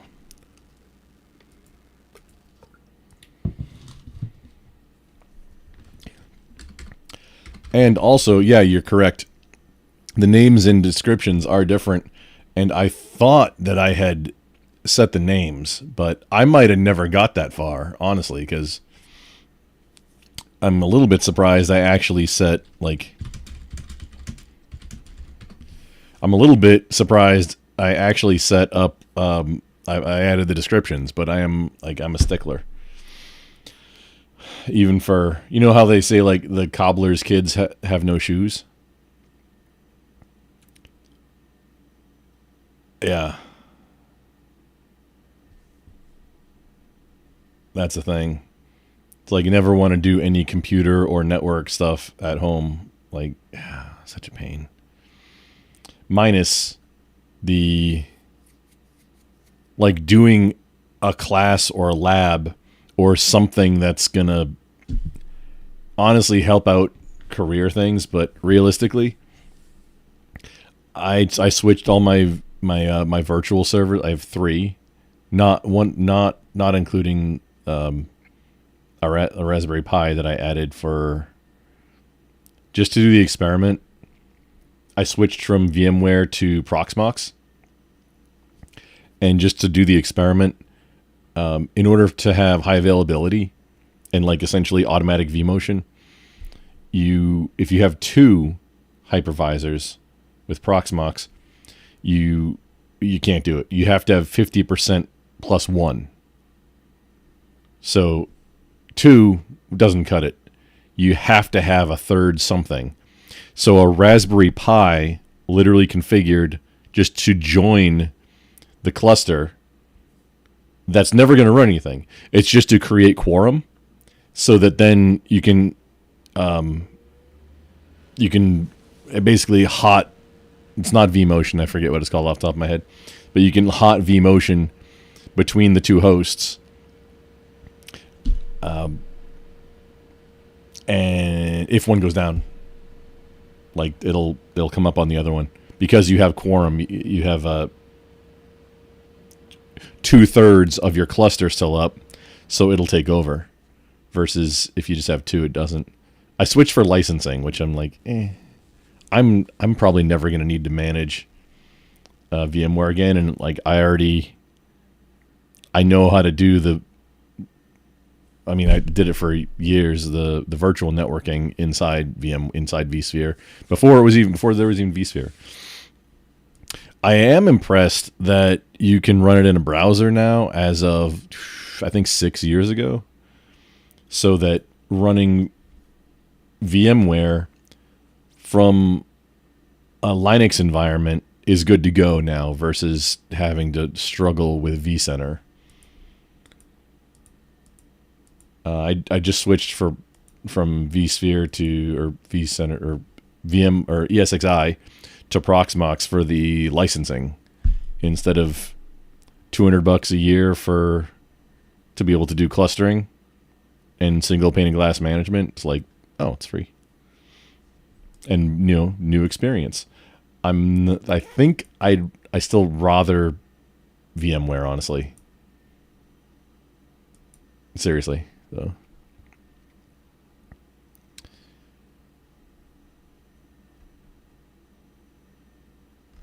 Yeah, this is home network. Yeah, this is 3750, 3750G, I think. Yeah.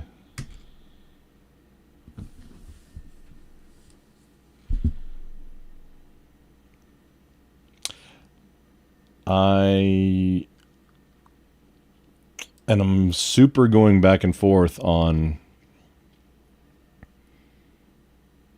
if I should I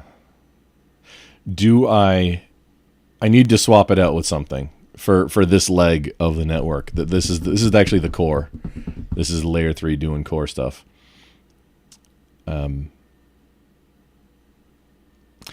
Do I swap it out with a Nexus or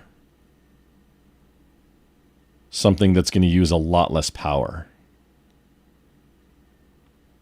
Because, yeah, lab, but still home environment. And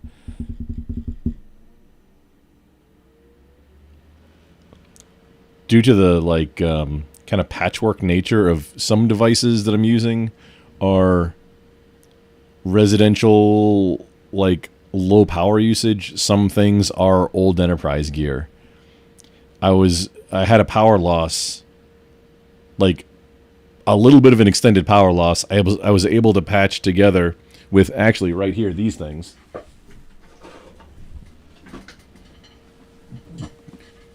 Like dude.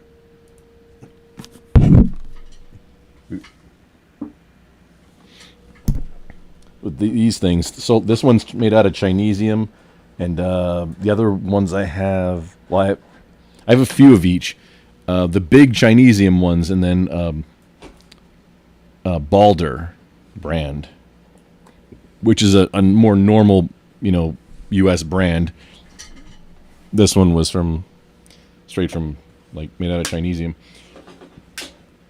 But with those, I was able to get back up and running to deal with the situation. It was my bank changed the way that they do their web bill pay. So the check that was supposed to go out, or that did go out to pay the electricity bill, it was pulling from the wrong account.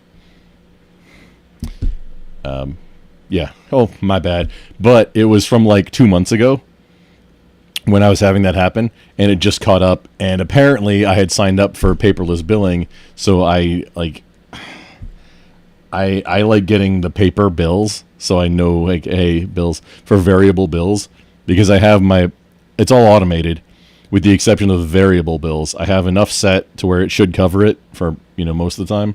But for like my water and electricity, generally I have it set for, it should cover everything, but then I get the bill, say, hey, what do I actually owe? Okay, let's adjust. Maybe it's $5 this month. Maybe maybe I don't owe anything. I'll still pay $5. So it can get, caught up, just to make sure there's a check that goes out. So yeah, it was my own fault, but with complicated system, external influences. So I had to deal with a kind of extended outage until the power came, until I was able to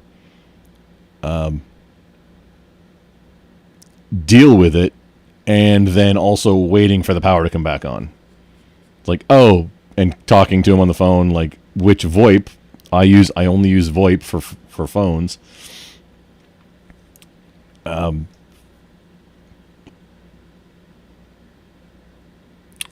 Yeah, I had to call him, talk to him, and then pay. Like, oh, yeah, you got me. I thought I had cleaned up everything from the miscommunication with the bill pay, but apparently I'd missed the electric bill, but it was two months ago. Doing all that, it was probably like four-ish hours, I want to say. And having these battery boxing and low-powered devices, they lasted. And I was able to, get stuff done. Broadcom killed VMware. Yeah, wait, Broadcom killed Symantec too. Fucking. Oh, Marilyn in the house, falling asleep but showing some love. Thank you, girl. I do appreciate it. Nexus, 3048? No, man. What? Hang on. What? 3 series?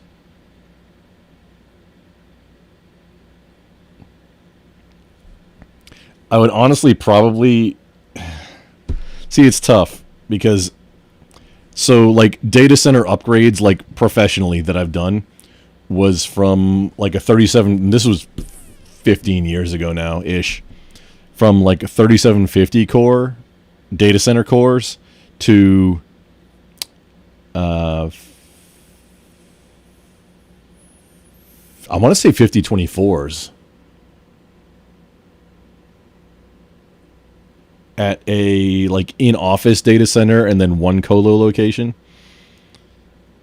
And then much more recently, let's see, this was let's say 2022. I was working for a multi in the energy sector. I don't want to say what they did. Honestly, they did a bunch of stuff. They weren't directly related in. They weren't doing any extraction, refinement. They weren't upstream, midstream, or downstream directly. They primarily provided products and services for multiple areas of energy, oil, primarily oil. For them, I did and they had already purchased, so they had 5596s at 2 geographically dispersed-ish data centers, a pair each. And 5596s are beefy beasts.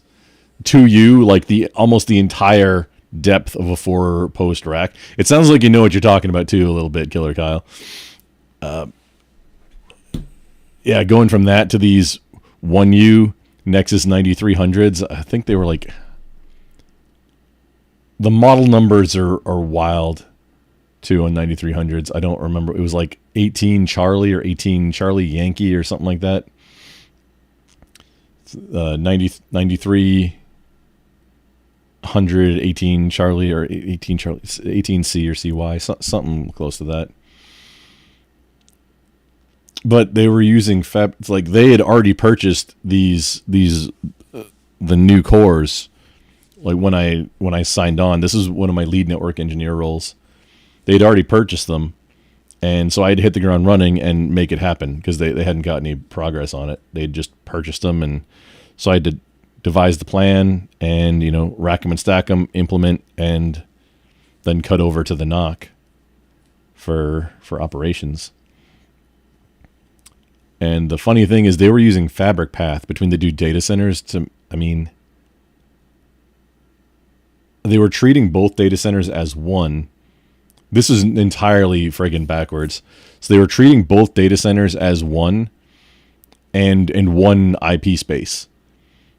And then they also had F5 load balancers. But so between the VMware and then the F5s and two different data centers, there should have been all kinds of high availability. But the funny thing is, the only high availability was coming from the VMware. And it wasn't high availability. It was just like a disaster recovery, like quick disaster recovery.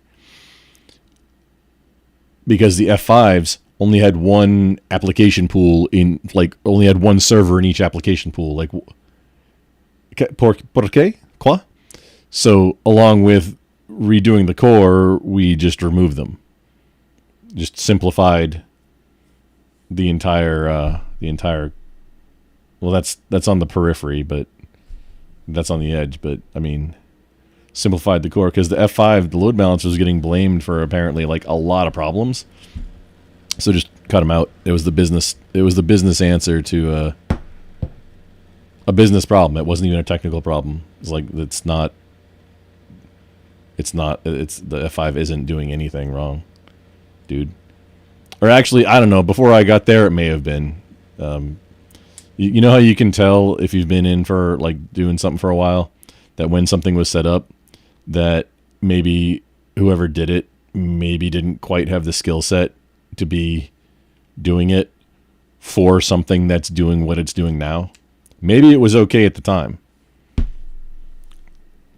but not what it's doing now. Oh man, the worst that I've ever seen, and this was at a company that had some very big legal problems. A friggin' NetApp filer, right? So they've got two modules. You set them so that you can like fail over. Like you set them up so one's doing the primary on the CIFS and one's doing the primary on like the SMB or whatever your shares are. Or no, the CIFS is the share. Like the block, and then the CIFS. You set it up so you can fail over to one, so one module is then handling all of it, so you can do your upgrades and stuff, and then you fail back, and then you do your other upgrade, and then you fail back, and it's all load balance again.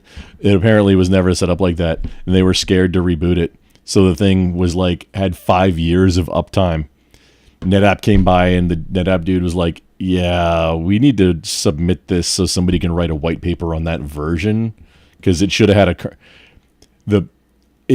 a kernel panic and rebooted on its own at some point during that 5-year time frame.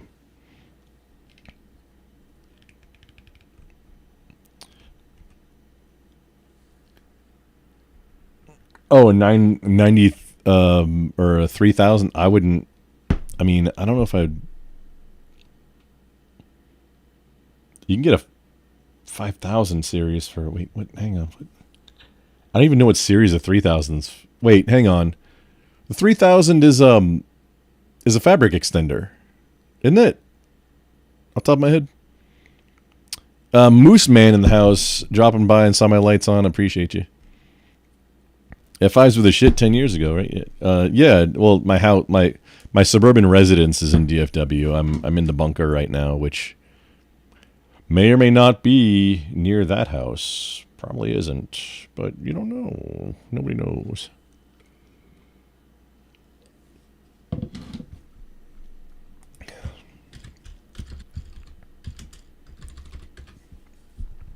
So I know the Nexus. Just off the top of my head, Nexus 2000s are fabric extenders. They're not actually switches per se.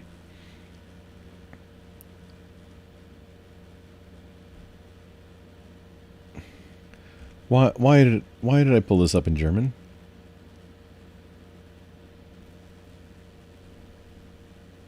What's going on? Why are we in German?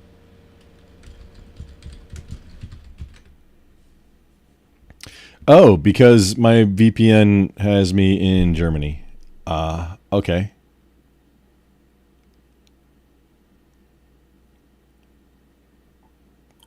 All right. Yep. Streaming through a VPN. Or, at least one. Because this is what they do.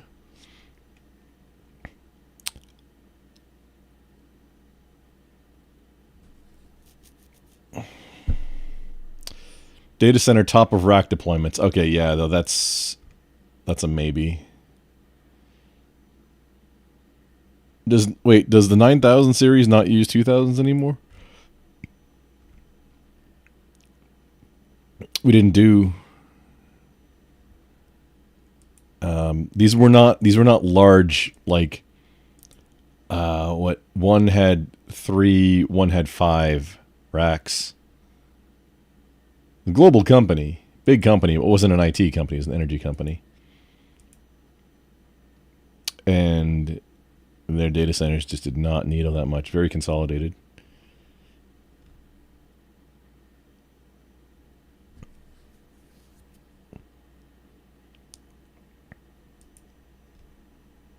I would imagine that the 3000 would be a fabric extender, but if it's a separate top of rack switch. I mean, yeah. So it's got to be kind of like the corollary of the 90. If it's top of rack, it's going to be like the Catalyst 9200, but just using Nexus, like the NXOS. Is that? I'm looking it up right now, but I'm just not familiar with the 3000 series at all.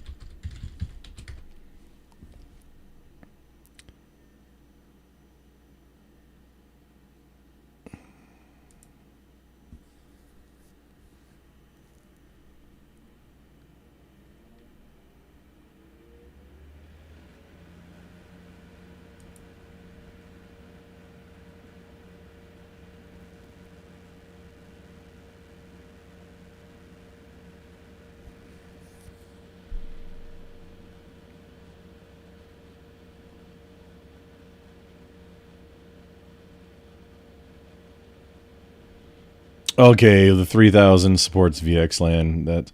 So yeah, to finish out the story, the data center upgrade from it was 5596 is going to 9300s. Nexus 9300s. Nexus 5596, Nexus 9300. They used Fabric Path, and the 9300 don't do Fabric Path anymore. It's got a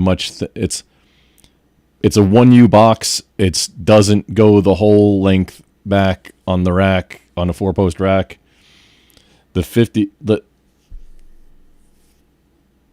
looks like a campus switch. Like, it looks like it. They look very similar. And it's like a core, it's a core switch. Or at least in, this environment, it was.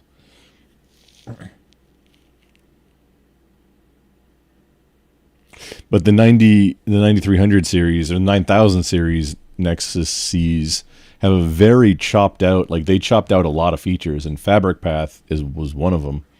So that didn't work. And it was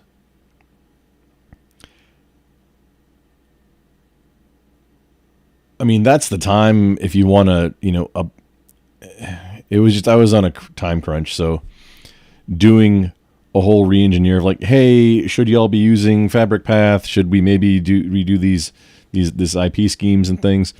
It was going to require a lot of buy-in for like downtime and maintenance from a lot of the application owners and the server infrastructure guys, and like make it a much longer process. So I ended up turning it into like basically an active passive data center type situation as a stopgap, and I created a plan to get them back into like a more high availability, but it was going to, at least at the time, it was going to require some IP addressing changes, which was going to require buy-in, or escalate it up high enough, get a signature, and then okay, now you are bought in. So let's get it done. Let's plan it. Fex is the dumb switch. Yeah, that's the if I'm recalling right, the Nexus 2000 series, which is basically just adding more ports somewhere else to, in that case, a 5000 series Nexus used them. They were great for what they did. It'd make your like your show run or show tech like infinite long, but no biggie.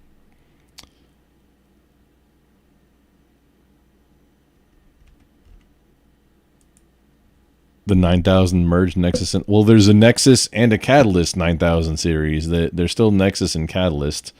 I did a quick little like, what is the Nexus 3000 series? And it's apparently, it's doing the same role as what the Fex was, but it's a separate switch now. Instead of single pane of glass, it's not just more ports essentially for your core that you put top of rack. So you like actually have like your core, then your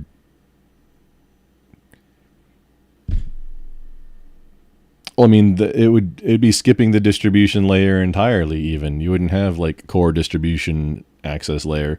It'd be they had to be planning for going like, everybody's gonna go spine leaf, screw it, no more 3-layer of data centering anymore.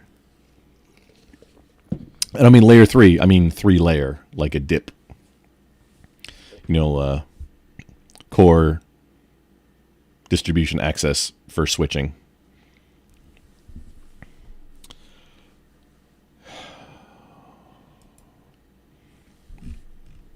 Cisco did confuse the planet, and kind of like anybody that's getting too big for their britches, like I'm still gonna make money on Cisco, as I probably will forever, as long as I'm in the game, as long as I'm in the field. But yeah, I'm kind of looking for environments, especially with my contracting, that have other vendor. Like I finally got into an environment, a production environment that had some Juniper fairly recently. And I just never touched one before. You know, we all take different paths. And I've been doing this professionally even back 20, it's getting close to 25 years now. I was a comm guy in the Marine Corps, and like I did radio and data. It was like everybody's a radio guy, but you got to be able to every additional layer of technology for comm, you have to be able to do all the layers underneath too. So all data guys in the Marine Corps are also radio guys and linesmen and everything. And sometimes you are like, quote, just a radio guy. Sometimes you're doing other things.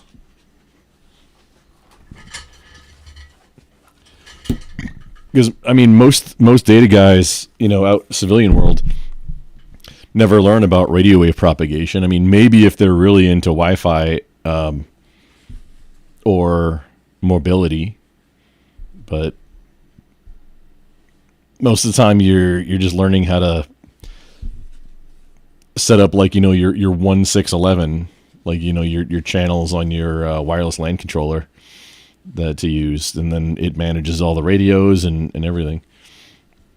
You don't do any actual and maybe you look at like the bubble of your WAPs, so you can kind of set them up and maybe do like a heat map or something, but you don't learn about how to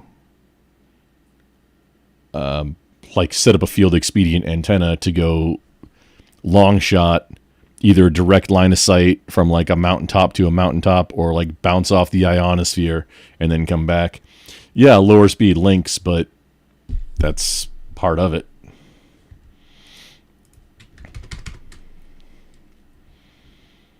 It actually came up a few years back. Had a client, they had a line of sight point-to-point link. I want to say circuit because it wasn't like a provided circuit or anything. They had a line of sight. It was about 2.5 miles, and it was line of sight. And the funny thing is that it stopped. It mostly didn't work sometimes. And the reason for that is because a friggin' tree had grown up and was blocking the line of sight sometimes. And it would depend on the wind how bad it was.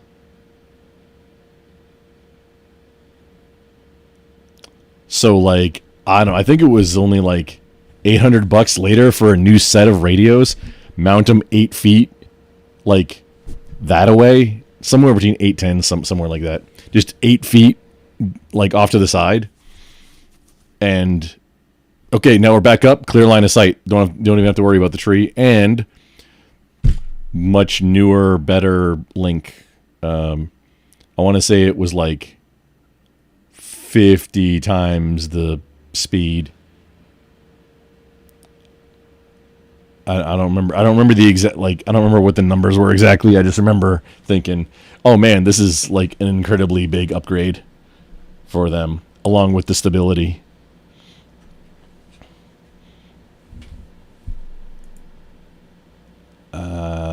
I think all told, it was under $3,000 for the entire thing, with the like purchasing them through the vendor and having the vendor come install. It was well under $3,000. I want to say it was close to like $1,200, $1,500, somewhere there, but I don't remember. Either way, that was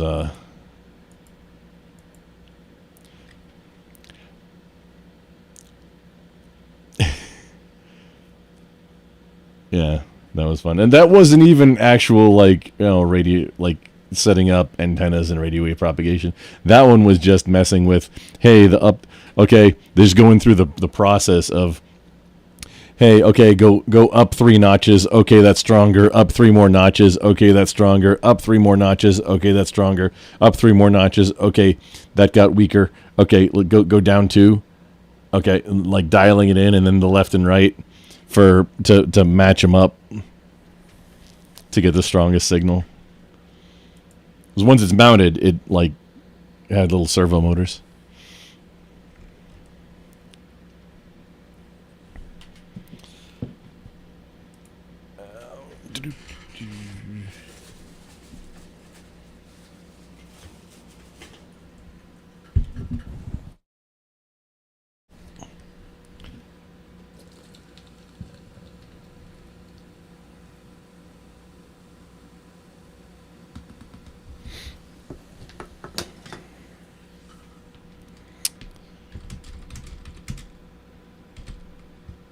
Can I do that?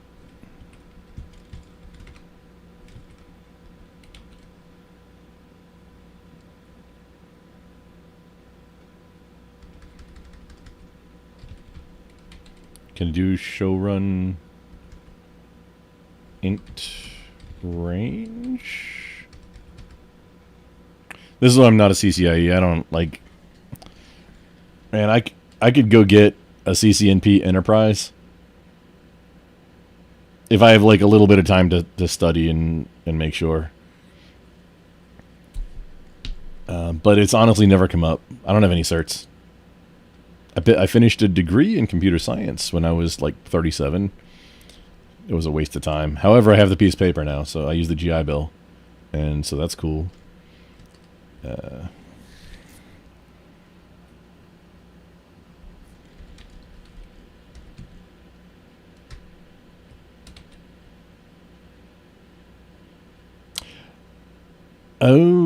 3750, or at least this code level might not have range. Can I do show run range?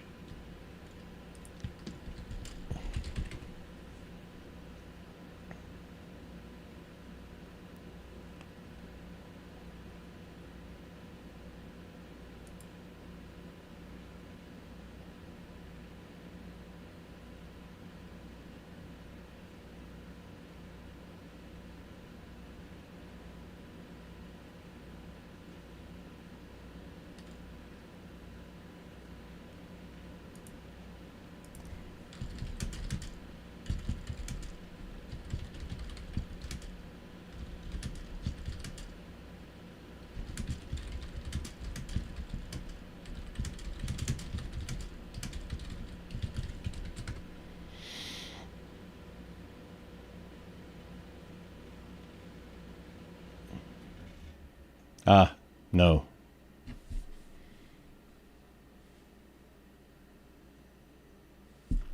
Oh, man, manual.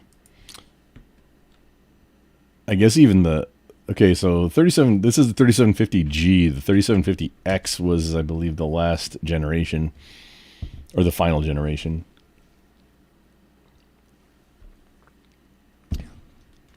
Turns out none of them did.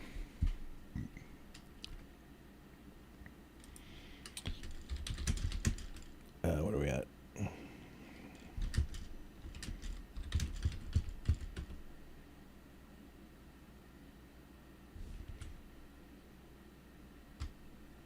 Did I not have... Why is there no... Oh, what the shit is that? Okay.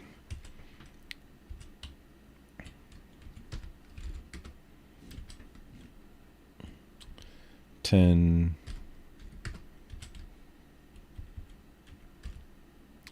30, 40. Ooh.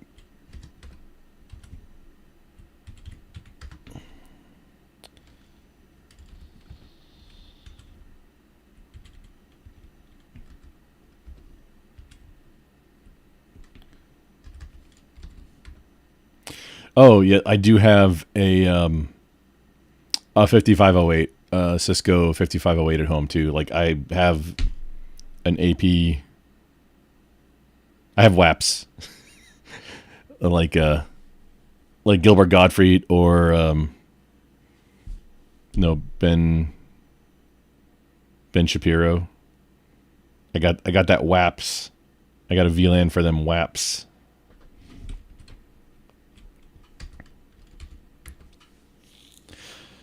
But I am really curious because I wasn't going every I wasn't skipping tens. I wasn't like every other even 10 or anything. I know there were more, but they just aren't in here. This is going to take a while. I really wish I... Oh, mother...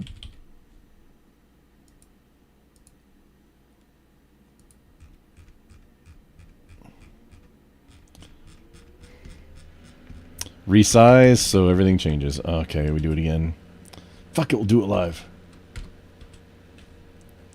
This will be cleaner anyway. It's really quick.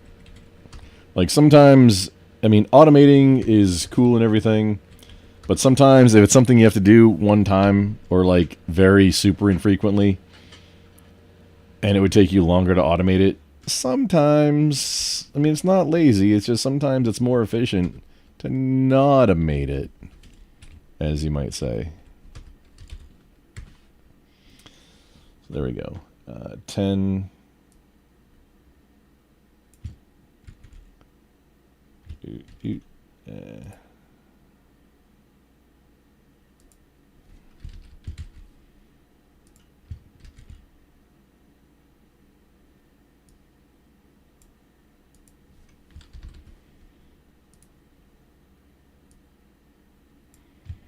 These descriptions, though. Baller descriptions got what it does and the size of the network. I probably shouldn't be copying the word description, though.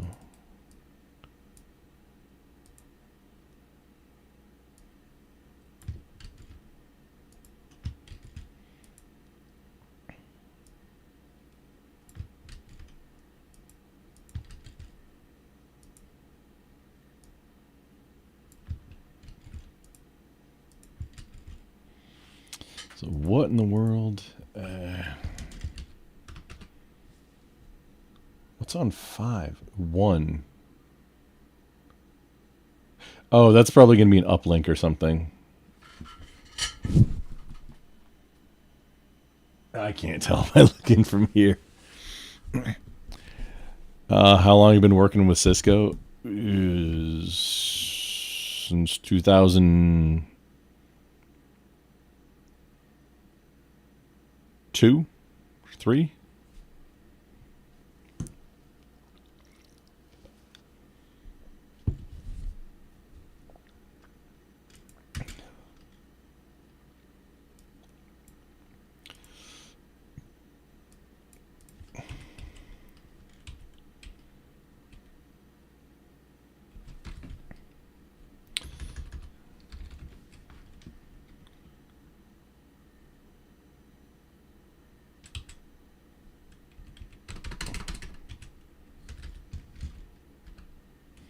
There we go.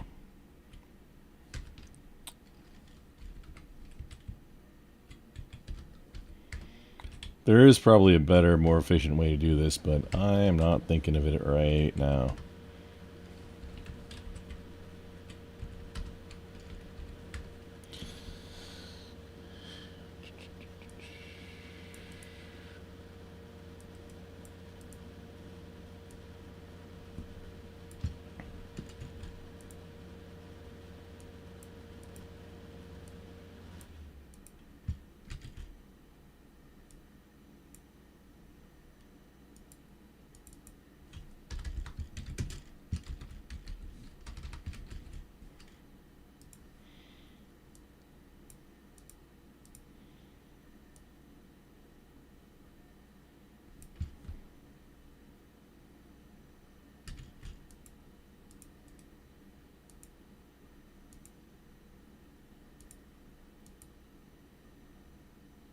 Nope, nope, not going to do that.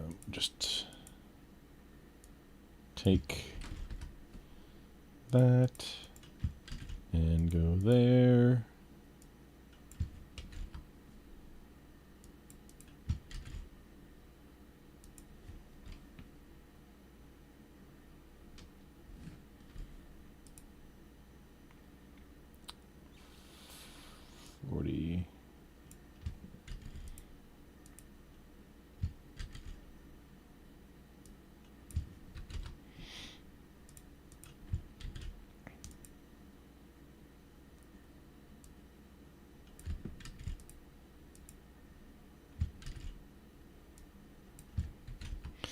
And again, this is all just literally going through and creating the initial document, the plan to, well, the initial bits to create the plan. Because the spreadsheet isn't the source of truth. The drawing needs to be the source of truth. In like professional settings, the spreadsheet is the IPAM. But well, depending on the way you do things, the drawing is going to have a lot more information than this spreadsheet. So it needs to be the source of truth that then the spreadsheet marries up with. So if there's any discrepancies or something, you go correct them on the drawing and then correct the spreadsheet or your IPAM. IPAM should be source of truth for IP stuff, but when in doubt, like, I'm not explaining this very well. Maybe I should change careers.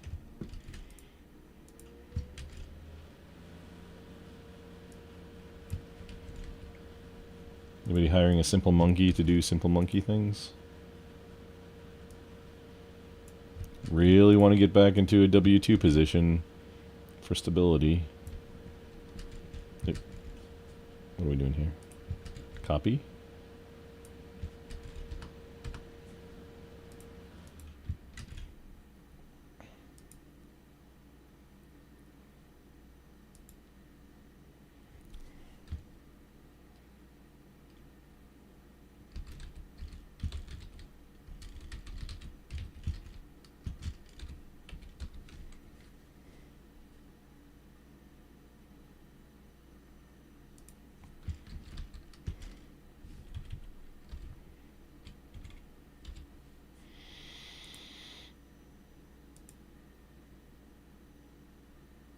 Oh, do need...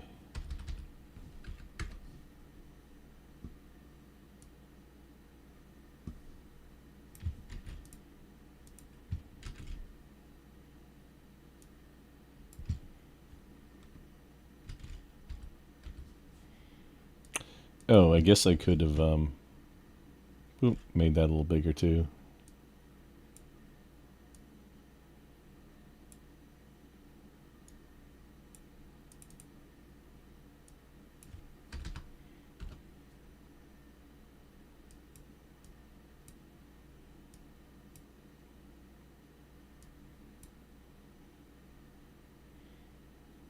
That is the name.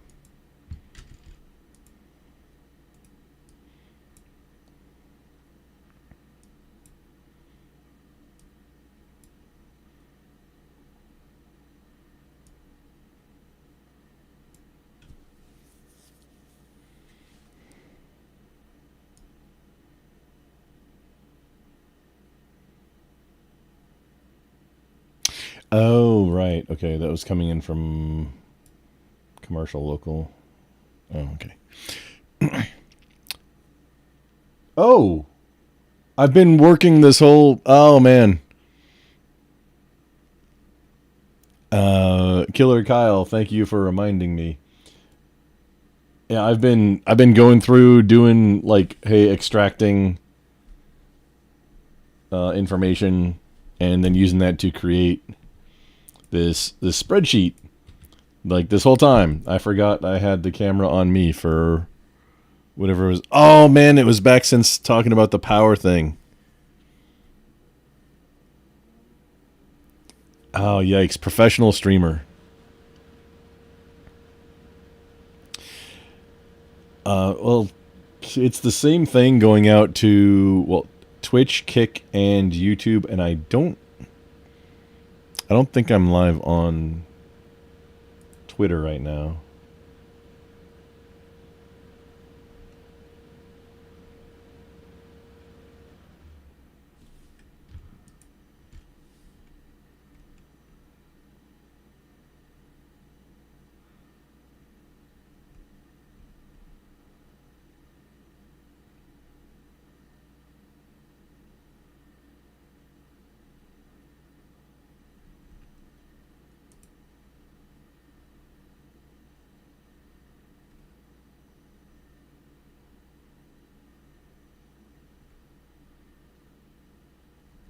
No.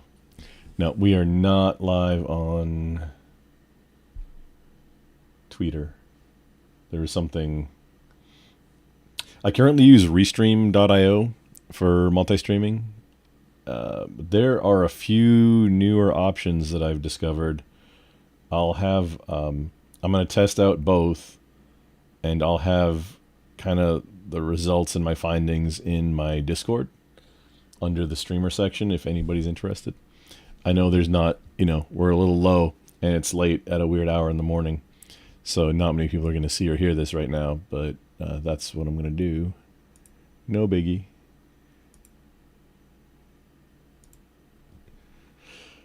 I just haven't had time to mess with it yet.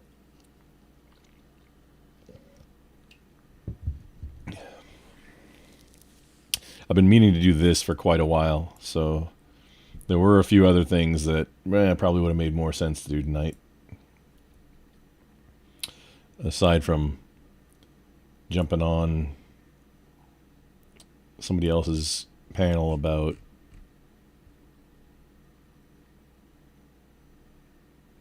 whatever's going on.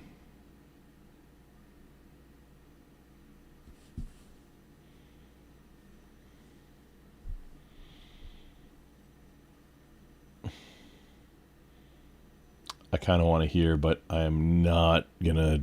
We're not gonna do that.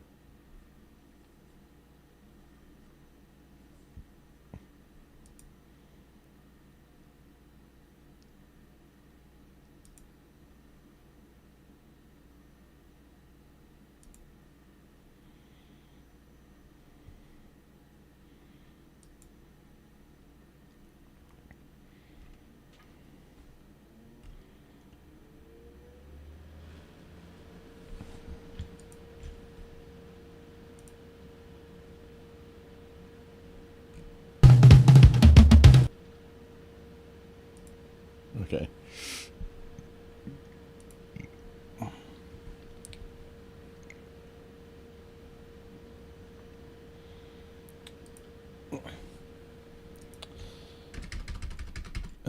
So what else do we need to pull out? I got the data and printer. Mm-hmm. Yeah, it's my home environment. Printer is fine, being DHCP.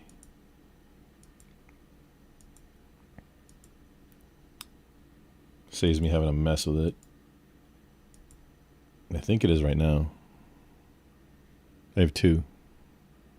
Or they are. They're both like all-in-one print, scan, copy. They might even... They're both old enough. They might have fax. Okay,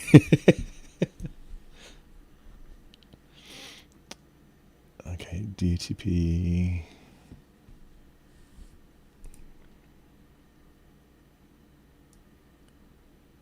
Honestly, it just kind of...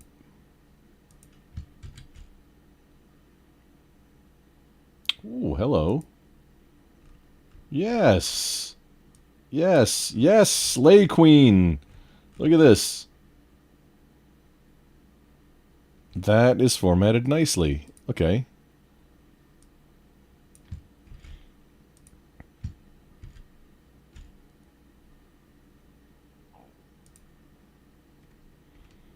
Oh, look at you, you sultry minx. That's great. That's, I mean, that's perfect.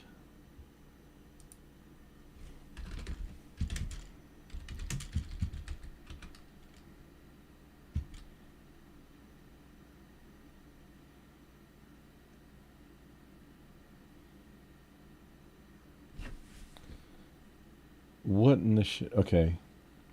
Port 1 is not even connected. It's on VLAN 5. That's what I was thinking.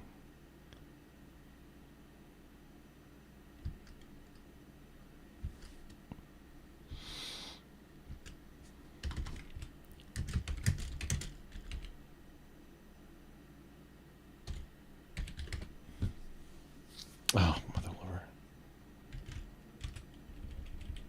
Can I parse out a space? Nope, sure can't.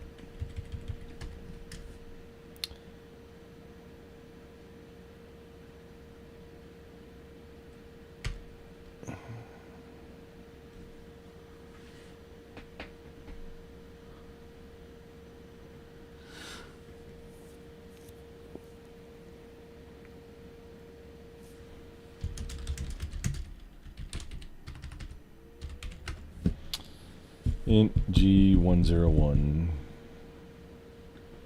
What is you doing, honey boo boo? Why are you not a truck?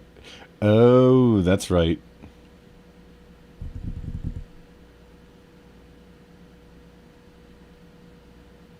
I remember what it's plugged into now. This is going to be interesting. Okay.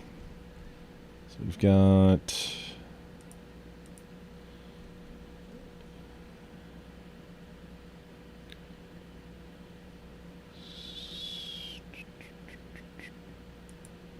Cisco switches. Oh, they're not. Oh man, can you import like stencils? Can draw IO use like Visio stencils?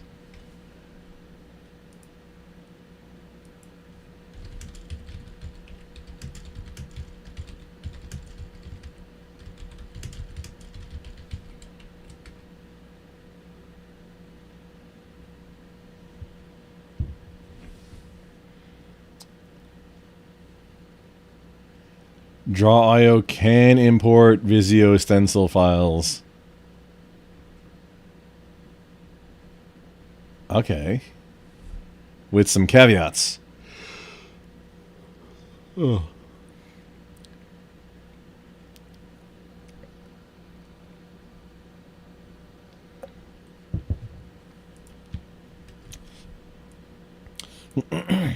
So now we go to...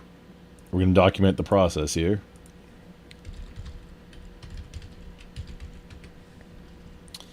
Visio Cafe. Make it nice and big. Girthy.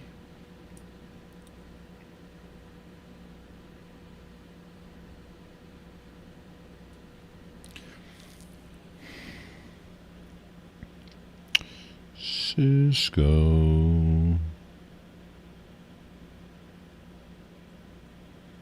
Featured collection's not even there. What the shit? Pardon my French. But, excuse me, sir. What are you doing?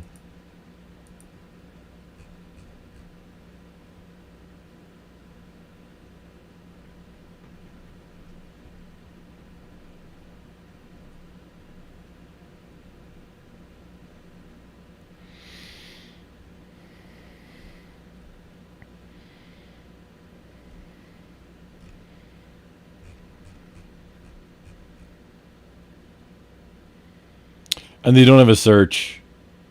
Oh no.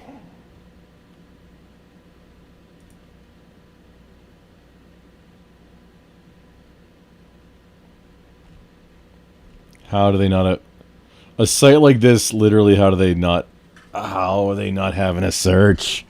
Oh, Lowdy.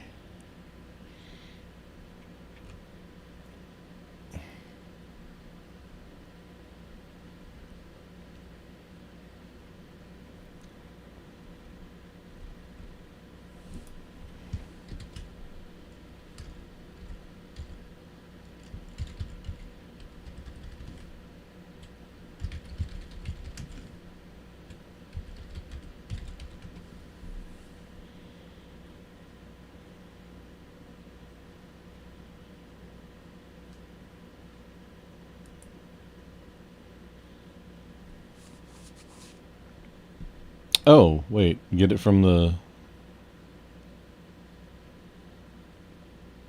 the exact model?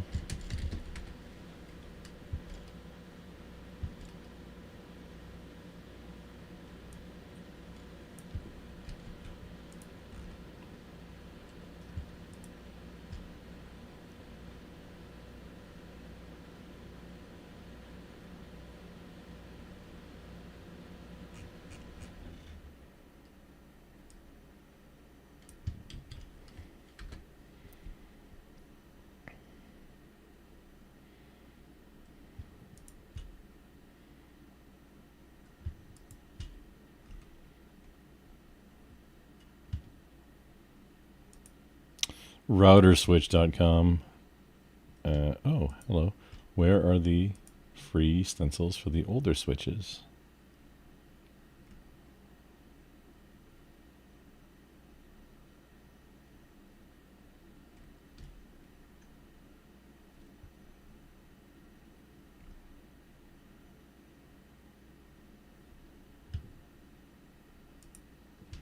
Ah, here we go. Interfaces and modules. Switches.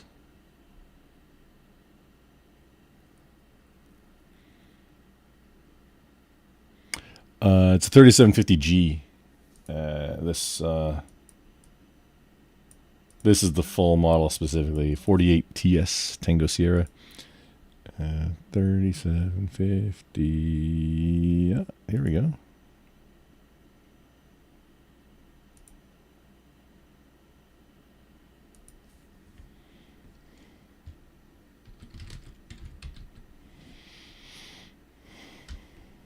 That should be under, well, Vizio.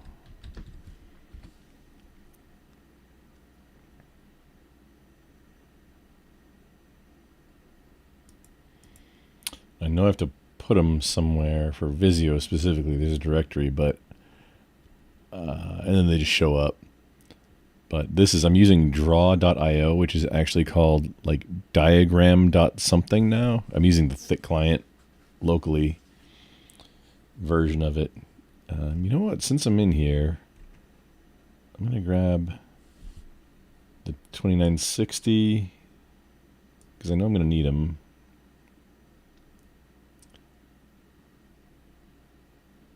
Oh, wait, hang on. What's this?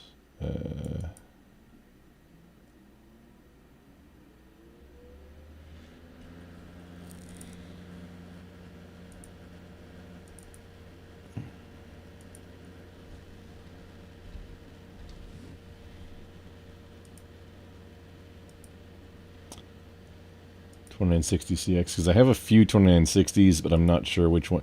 Like, I have 2960. I have like 4 2960Cs, which are the compact, like 8-port passively cooled 2960s, which are great. Like for your desk, perfect.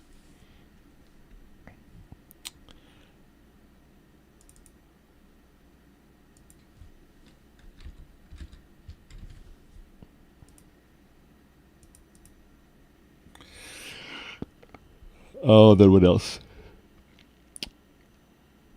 I don't know what I'm going to need for the Nexus C's. Wireless. Yeah, wireless. I have 50. There's APs.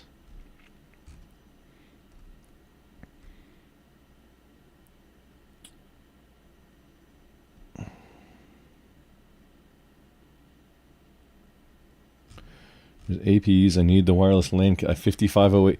Dude, I've been using professionally. I think I used the 5508 Cisco wireless LAN controller the entire time it existed through multiple organizations.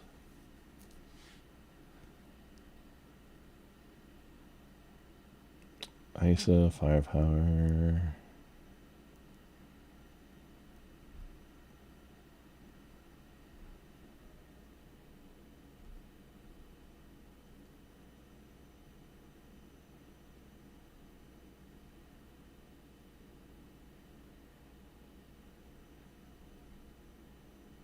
Guess we'll take both of these.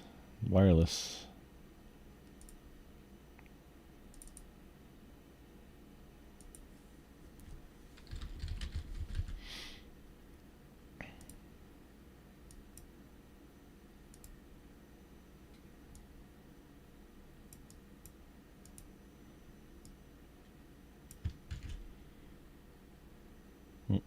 gotta click it again to download.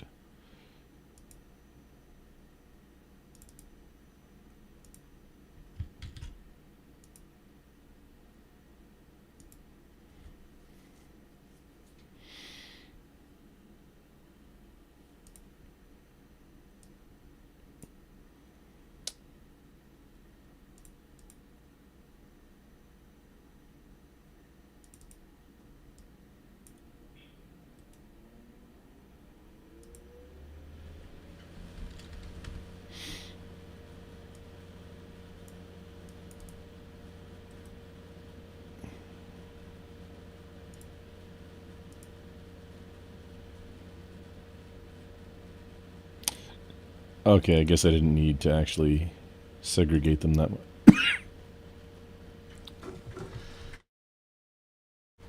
I guess I didn't need to segregate them that much.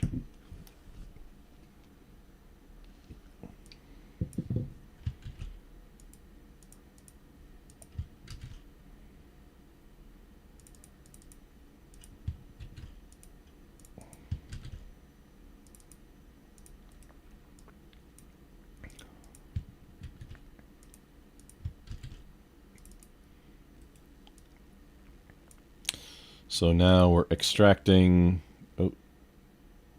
Ooh.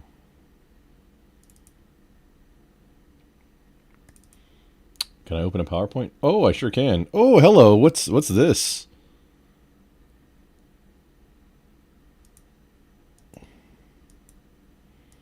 Hey, this is professional. It's got a slide on each shape, which I don't know if that's necessary. It's nice to know. Okay, it's got.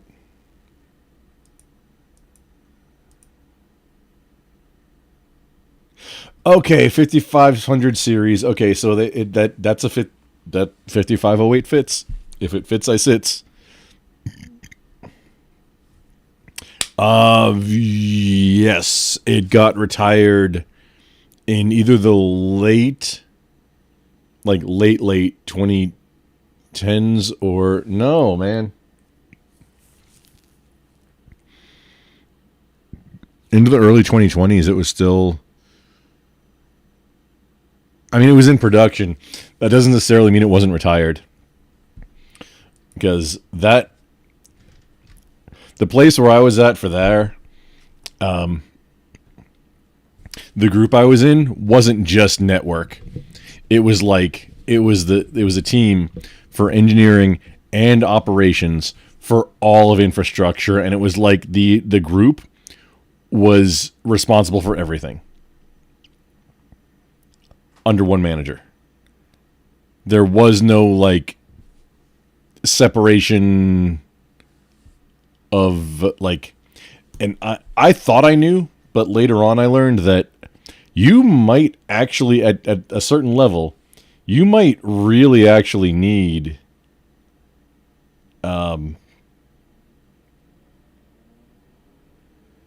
that level of separation for SOX compliance. Most of my audit prep that I've ever done was for HIPAA audits.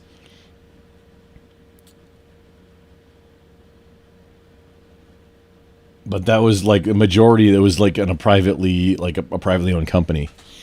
So they had to deal, and it was a healthcare provider. So we had to deal with HIPAA compliance audits occasionally, and AAA ambulatory accreditation. So I don't even know what the organization is, but it's not something that normal businesses have to deal with, or organizations. For SOX compliance, though, apparently it's, and I don't know this. Don't quote me on this one, because it was only that one environment where I had to deal kind of be involved in something to that effect. But apparently for SOX compliance, it's either required or at a certain level.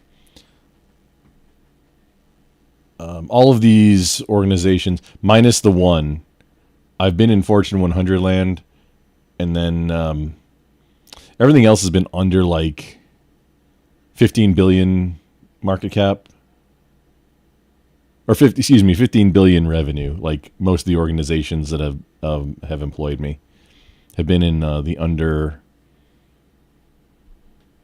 A couple of them were like $500 million, $750 million.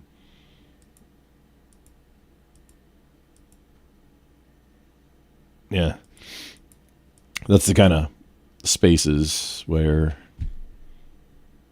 I operated. Right when I got out the Marine Corps, it was 2008. That was a rough year. I was doing just whatever I could to kind of get by, and then I picked up my first civilian big boy job. I was at it was a private company, small healthcare company. December of 2008, and then it grew, and then got acquired by a Fortune 100 company. So that was interesting. I went from being the whole like every hat infrastructure guy with a between 2 and 6 guy it like tier 1 through tier 3 support, like desktop support, help desk, whatever. They were all consolidated with that, and then I was the infrastructure guy. I stole one of them and spun him up to do server, like the Windows server piece essentially, or more application stuff and a little bit of like Active Directory. And then after that went kind of straight. Once the Fortune 100 company acquired, my new job title was just senior network engineer. So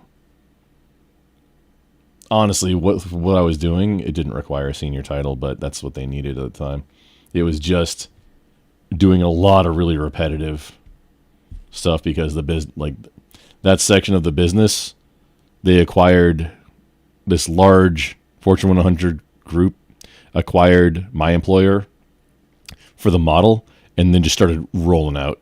I had 24 locations when the acquisition happened. We were kind of on pause for like 2 years, and then it was like go go go go go go go go go go go go go go go go go go go up to in under 2 years up to 150. From 24 up to 150. Plus, it was still on me to maintain all the legacy infrastructure. It got a little much, so I left that one.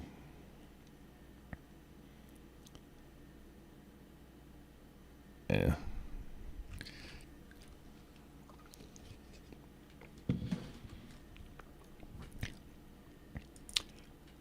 Oh, let's see.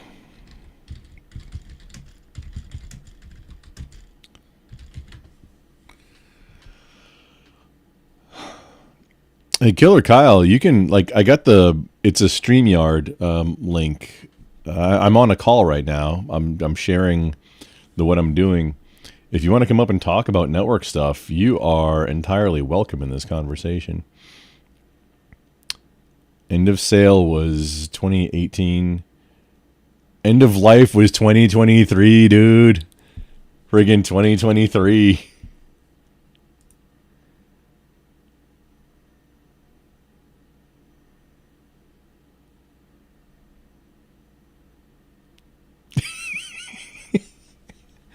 Yeah, it was out for a while. Oh, double O in the house. We're doing nerd stuff, man. I'm doing some legit professional explanation and stuff because that's what I do for my day gig. Well, I own a business, but my business does that unless I'm employed directly at the time, which I'm honestly looking for a W-2 gig right now. We're doing network engineering. So I'm going through the whole process of, hey, how do you plan out and do basically make your spreadsheet with your VLANs and your IP space. I mean, if you have a better IPAM, yes, use the better IPAM, like a Blue Cat, or even Microsoft has one now.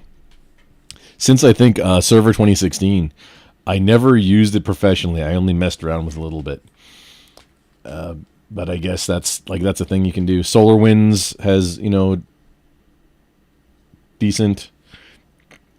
BlueCat and like Infoblox are more dedicated IPAM, like IP address management solutions. But if you're just getting started and you want to learn, that's kind of what I'm gearing this towards.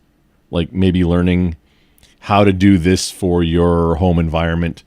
If you want to do that to get experience to go and maybe do this for a thing. This is a technical stream. And I'm going to have to take this live stream, re-download it, chop it all up, and then maybe get like a half hour out of content out of it to put a separate video up. So right now, I've taken a switch that I have in my home environment. This one over here on the right, it's all command line. And I'm using that to extract the information because I lost it all in my data loss event. Oh, and the whole data loss happened because time shift. I'm using Linux Mint because everything just works for a daily driver generally. I had backup set up with time shift.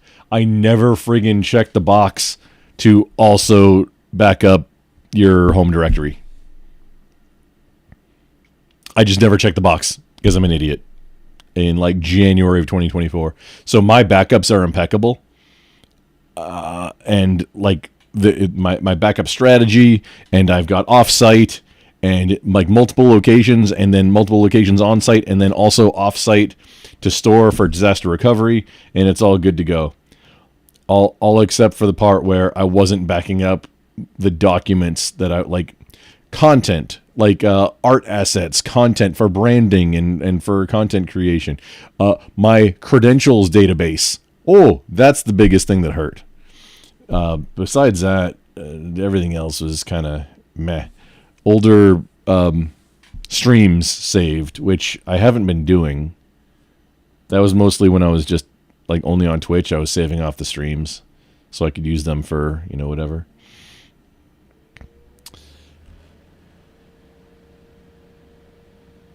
Double O, not your bag, no biggie. Thanks for stopping by, and if you're lurking, thanks for lurking, man. Yeah, I'm not sure how long I'm gonna keep going. Probably until I reach a natural stopping point. If I can, stop yapping about it and get back to it. I was really surprised that this stencil set came with a PowerPoint. Like, there's no descriptions. It's just got the name of the shape and then a picture of the shape. Oh shit, I don't even remember what model my APs are. I have 4 of them at this location. Yeah, no, I think they were 1800 series. I don't remember though. Either way, that's okay. That's cool. That was a neat little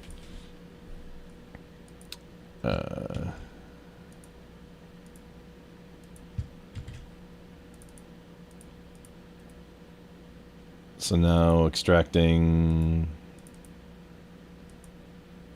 another one. He's got a little PowerPoint with art in it. Little slideshow. So we've got 5 directories and then 5. Oh no, what's the permissions?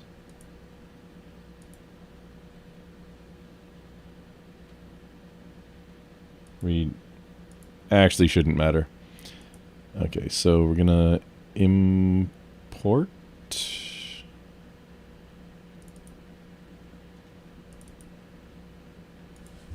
Can I just highlight all? No, it cannot highlight all of them. So 3750 first, see if we can. Invalid data file. Okay. Well, okay, that's probably not talking about shapes. Open library?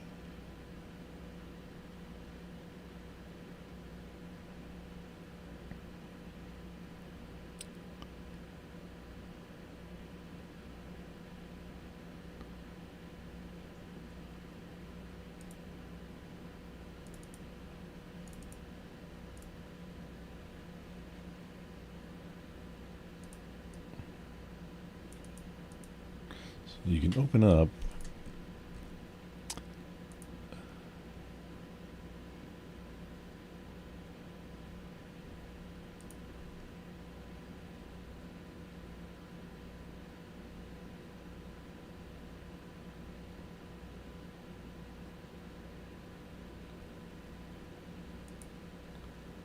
File new. Oh, new library. Okay.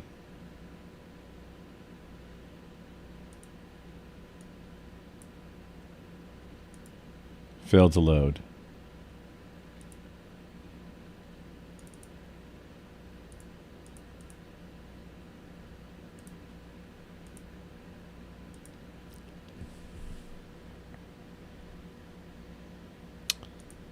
Import?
Let's ask Grok. Make it simpler. You jump on, but you had dental work today? Oh, friggin' coincidences. Trying to hang on. Man, it's late. Go, well, you know, you're on painkillers time, plausibly. So, yeah, whatever you got. If you want to hang out with me while I'm doing this, I appreciate it. No biggie either way.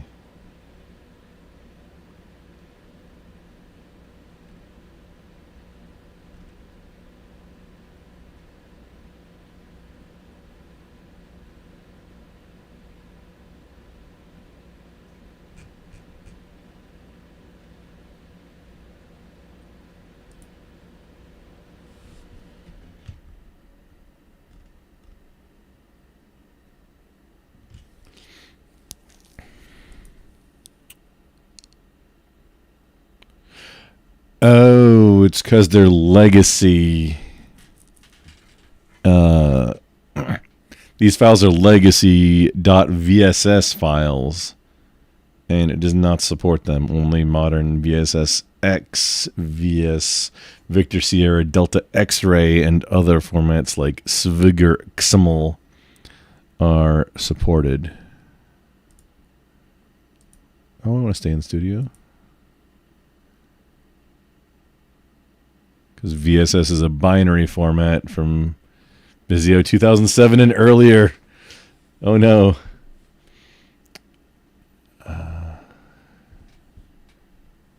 Can we convert?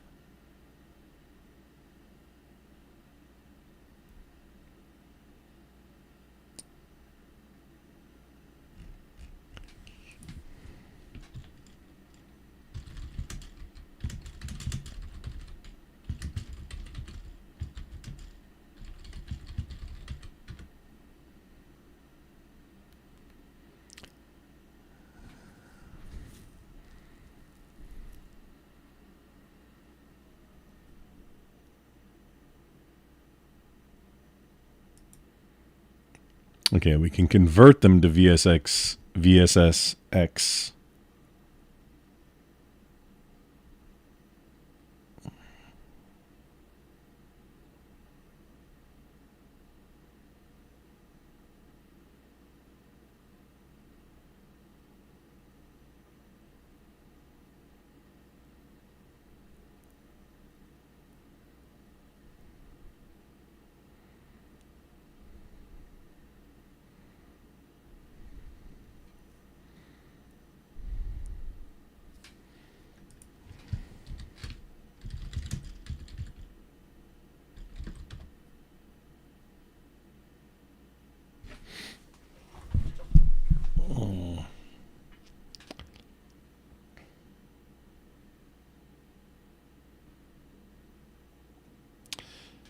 Okay.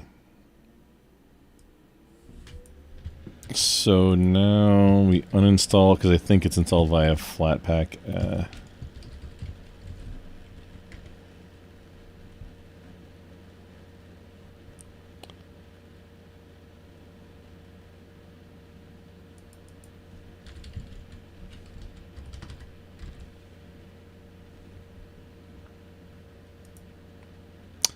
Yep, sure is a Flatpak. Okay, so we remove the Flatpak because the Flatpak will apparently block importing files. So now we do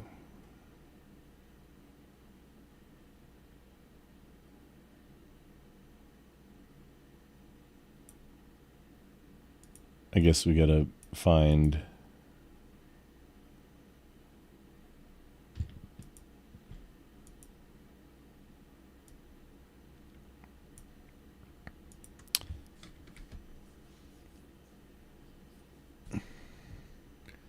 on the GitHub.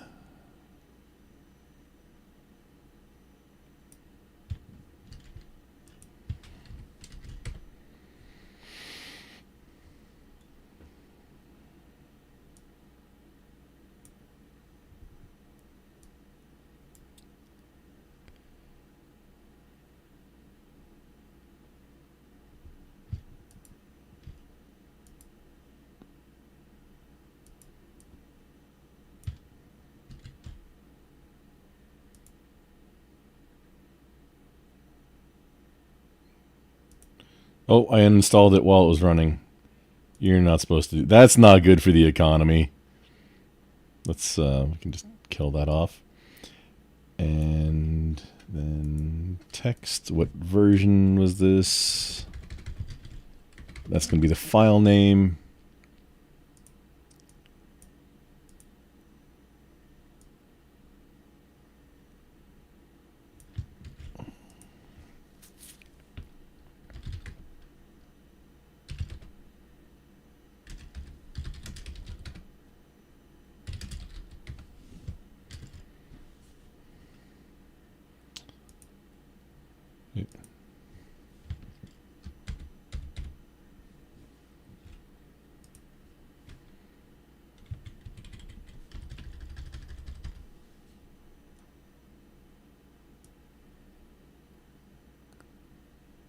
Oh, I guess it literally was just insert the version number. Okay. No, don't. Oh, something's jacked up. 7 200. No, there's no 200. Why is there 200?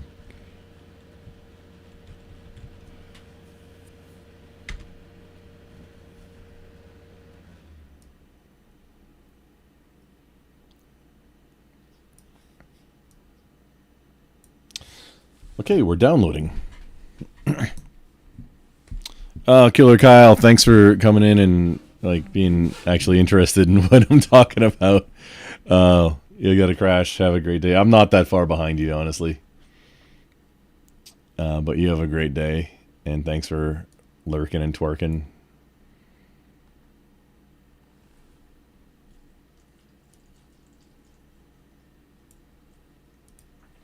So now we downloaded.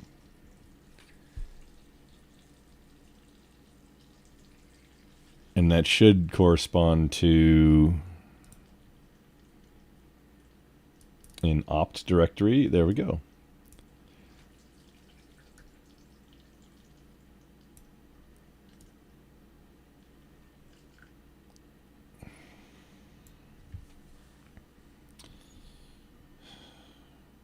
So the official repository. Flatpak is kind of great at some things and not great at other things. You got to kind of decide. You know, it's a pick your poison thing to use the Flatpak or not. And like a lot of stuff on just the, okay, I had it pulled up earlier.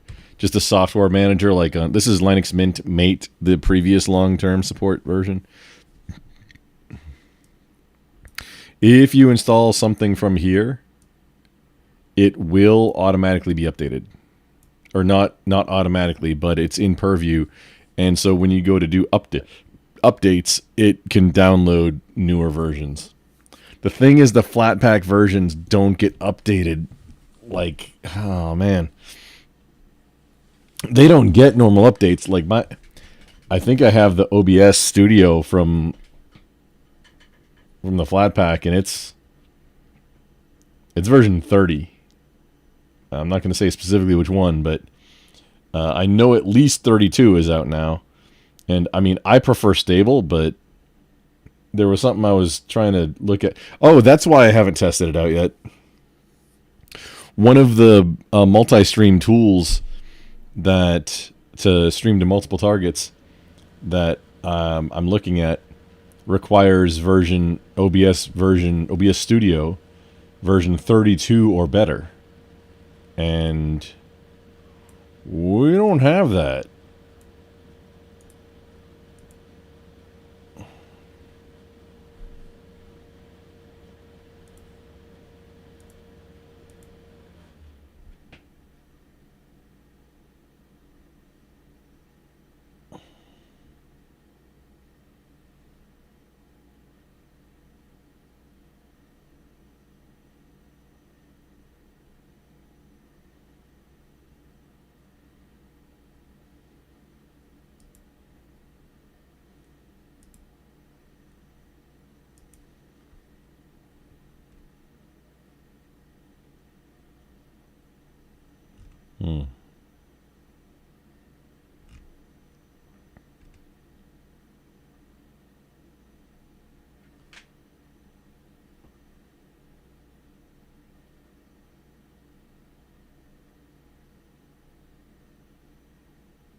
Okay, so this, yeah, there's a lot of stuff. If it says Flat Hub on like the little icon,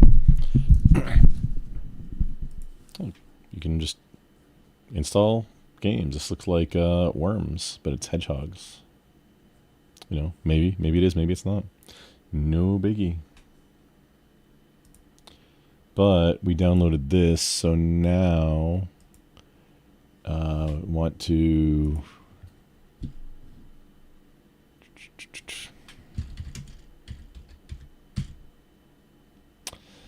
depackage. I draw tab complete. Yeah, that should do it.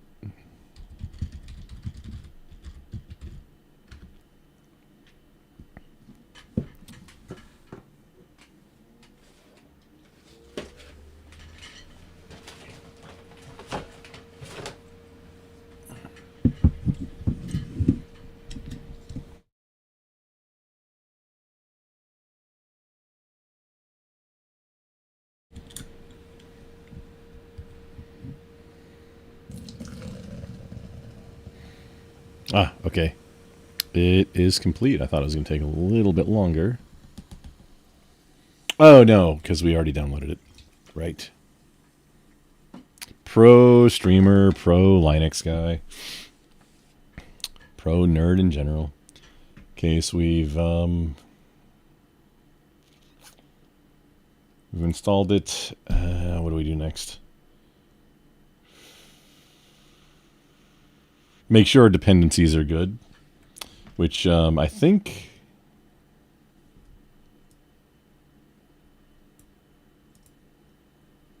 couldn't parse.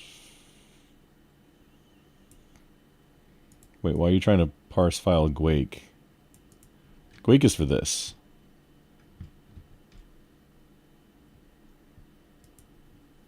Quake style console. For doing like work, I don't use Quake. For or while live, so because it's got to go away for me to do other stuff. So we want to do tell apt install. I think it's -F to fix dependencies. Oh.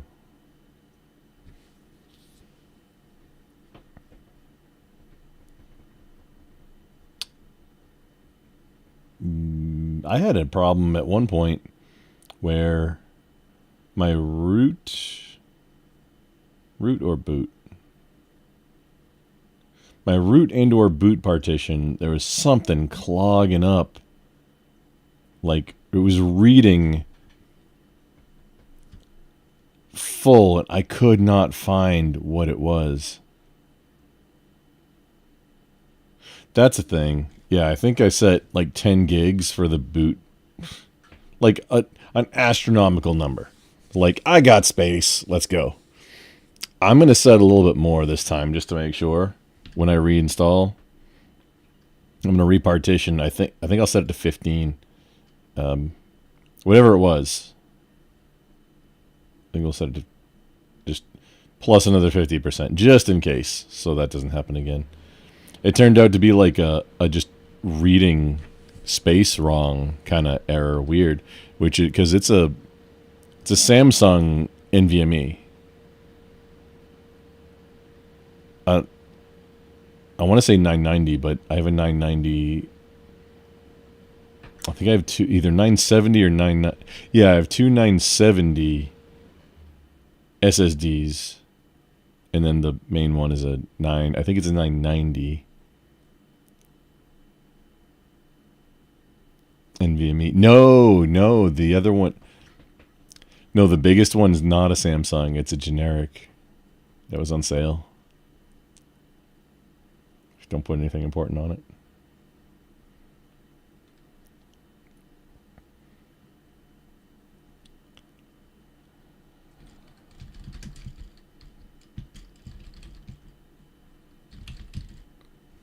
Sudo apt auto remove.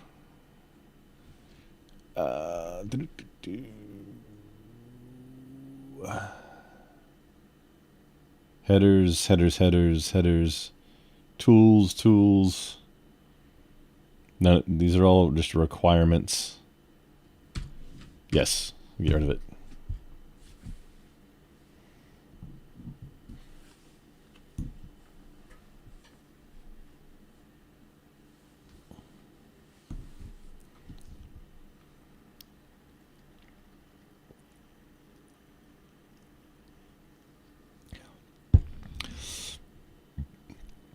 Oh, Killer Kyle, if you are still here, yeah, I will 99%. So I have band rehearsal tomorrow, but then like it's early in the evening.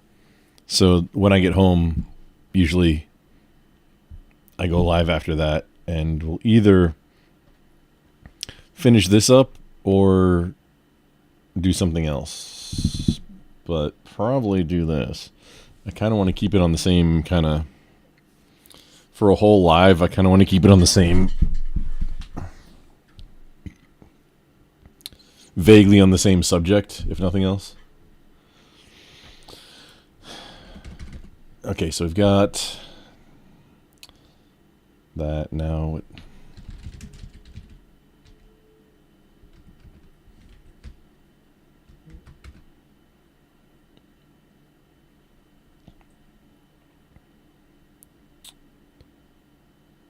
The which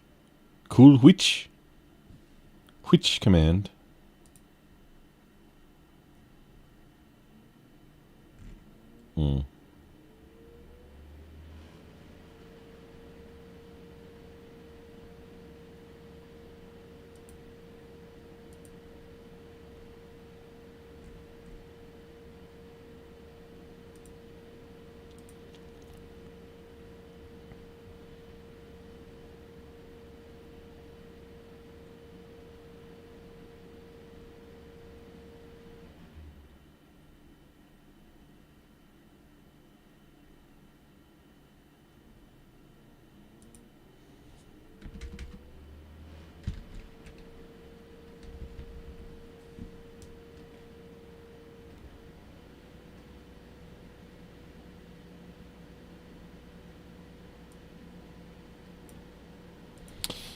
So while we're in here, we're inside opt.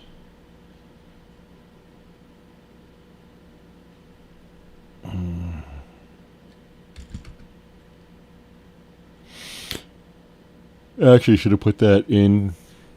That's okay.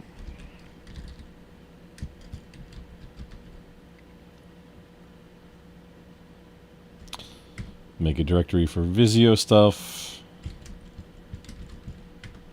Then move into it.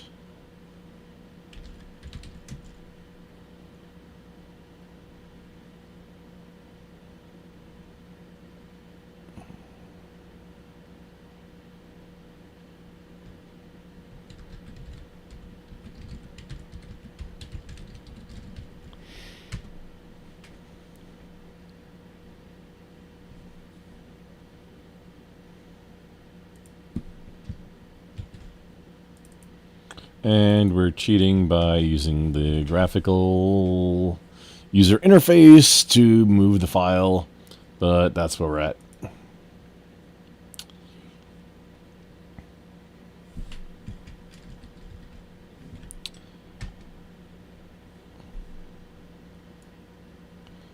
So, oh, this one's starting just a little bit differently. What version was that? 2827.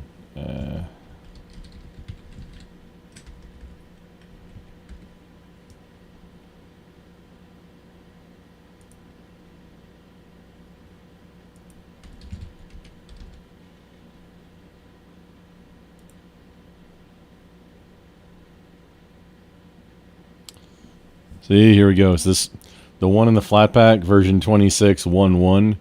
This one, 28.27.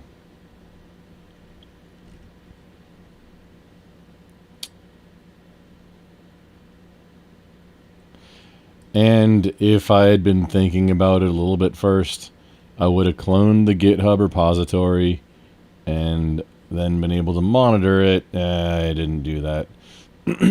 Because this whole installation is going away sometime soon. I just wanted to create the drawing, which now we're actually going and like doing setup stuff. So this was maybe not the best thing to do. But more shapes. Oh, actually. Okay, more shapes. Network.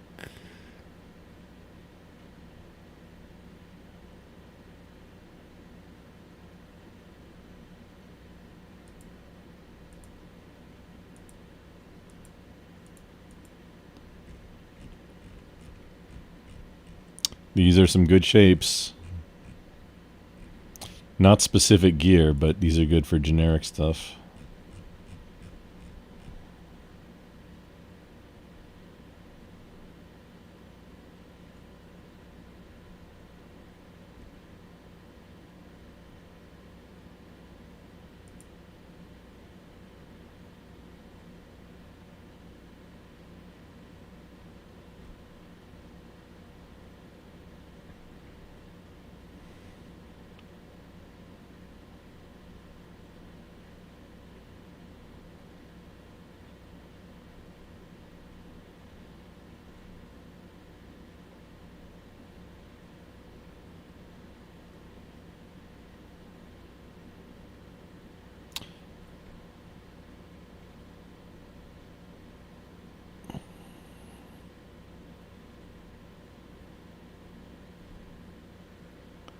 Oh no. I'm using a VM. Okay, Group Docs apparently has a site. It does exactly this. This is in Brave, so I can't drag. I guess we need to open up another.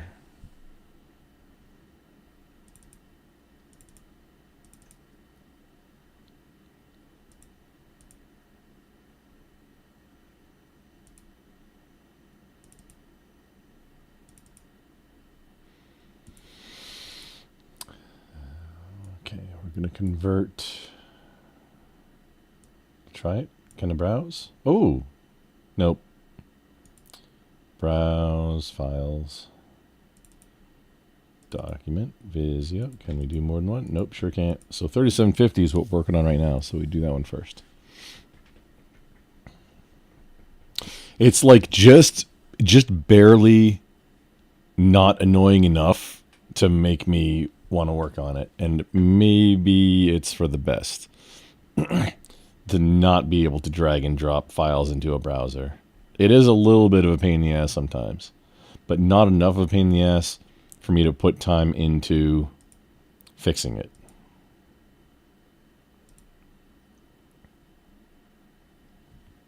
Seriously, I just want the shape and then to be able to link lines onto the different ports. That's all.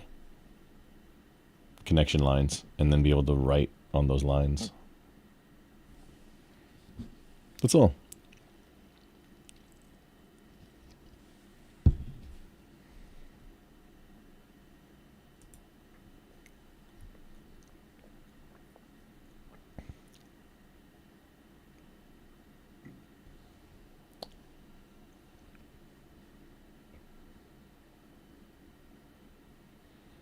Aha. Downloaded successfully, or converted successfully. Now we download.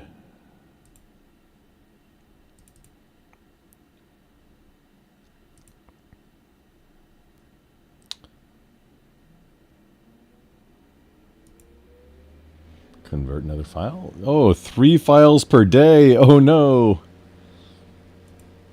What do we need? The switches. No, we'll do 2960 and then wireless. Just wireless.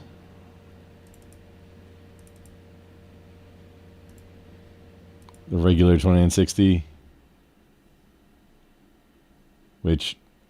Oh, I could have looked and see what was in it. Because it has a PowerPoint. Both of those have PowerPoints with them that say what's in them.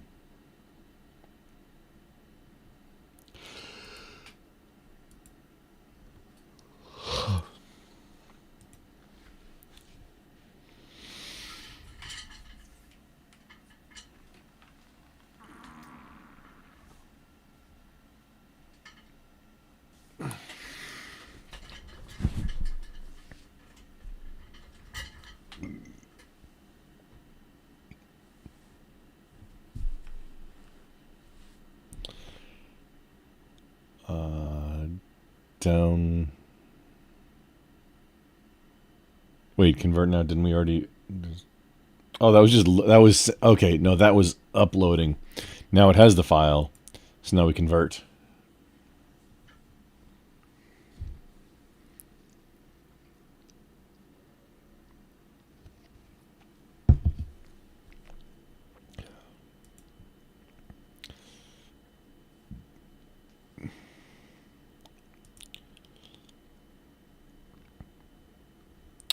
Catalyst 2960, and now, oh, converted, and now download.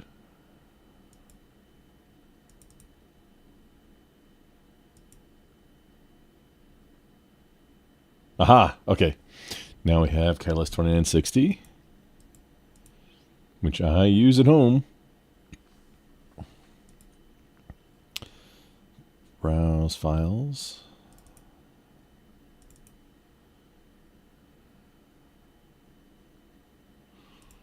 Wireless.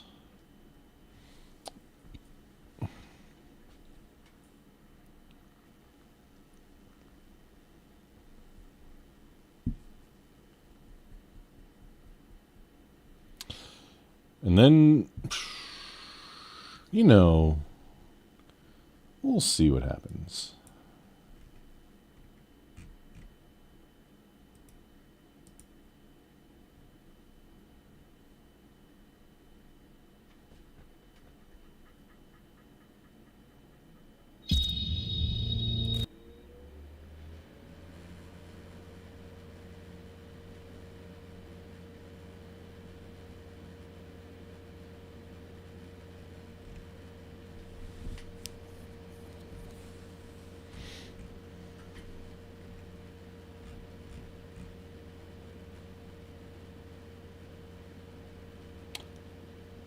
That's not appropriate. Well, why is...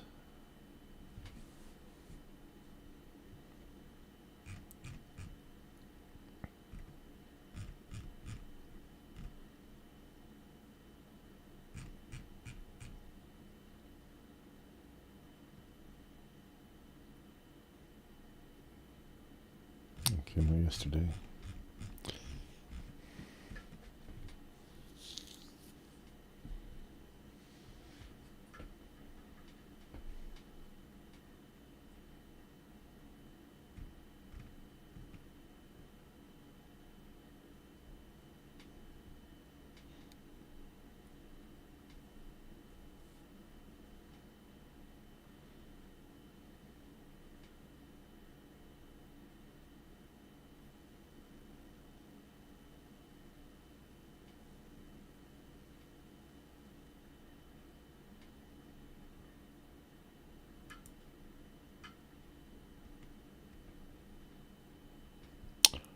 Maximum file size exceeded. What in the world?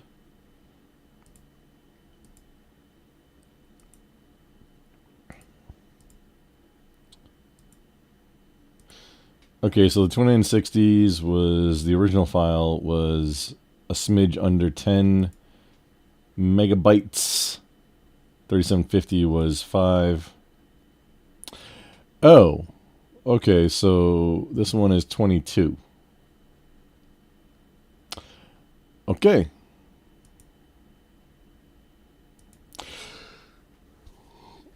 Oh no. So we'll have to use some other method to convert it, or, I mean, seriously, the lines won't matter. It's not a switch. The lines don't matter as much. I can just label what port they're in, and that should be good to go.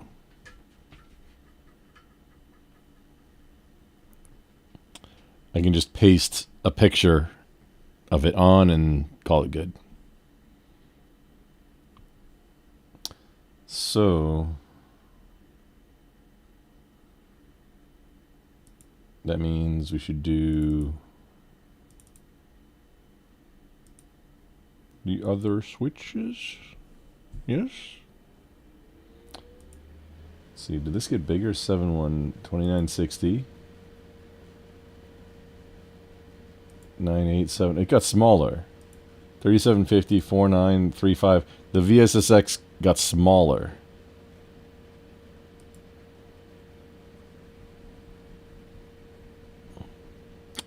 Oh, that got dotted nothing and a half.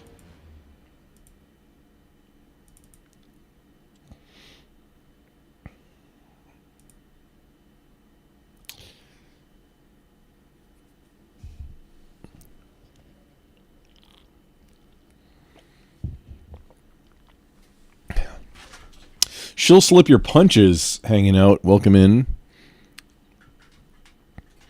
And Mr. Bill is always right, is what he says. Too much work. That's what she said. Bars. We're doing professional network engineering for like a basic 101 course to learn how to do it, essentially. Like I'm making essentially a how to do network engineering for your home lab, or how to get started type of thing right now. From a Linux machine. So the shapes that I wanted for draw.io,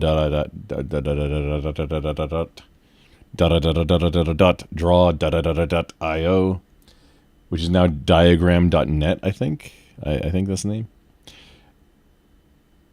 We had to uninstall the Flatpak version I had, reinstall the deb from GitHub, and then the shapes that I downloaded from Cisco were the legacy version that draw.io isn't compatible with. Actually, hang on, let me check out. They might be. New library. Import.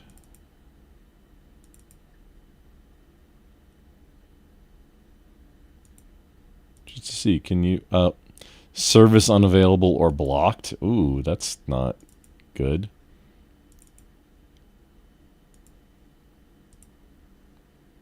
But the VSSX file is fine.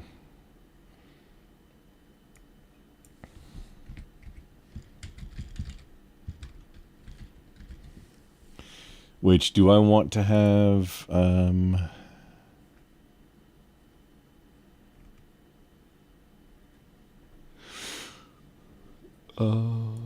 Yes, we want to download. Do you want to have them all mushed together? I don't think so. They're different categories. So yeah, we want to do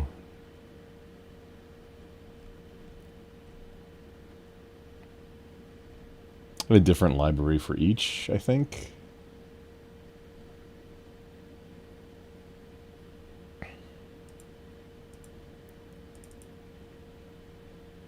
Oh no, let's see. We already downloaded that. Okay. Save. So this is custom shapes. Oh, save where now?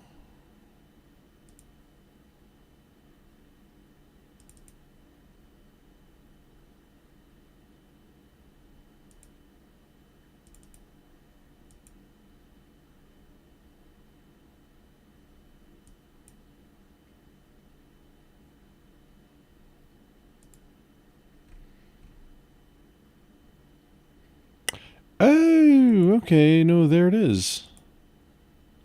And oh, little yikes. What's going on here?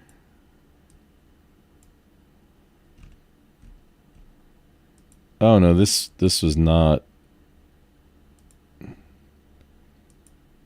This did not work out well.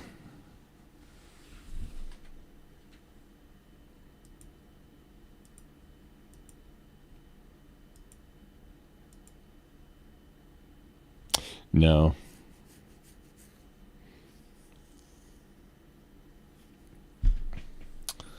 These are not what is supposed to be there.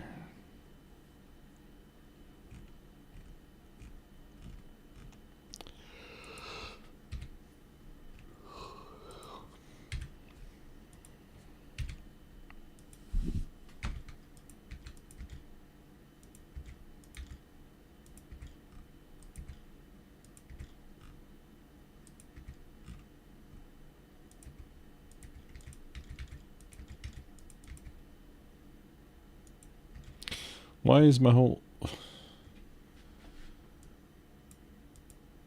That is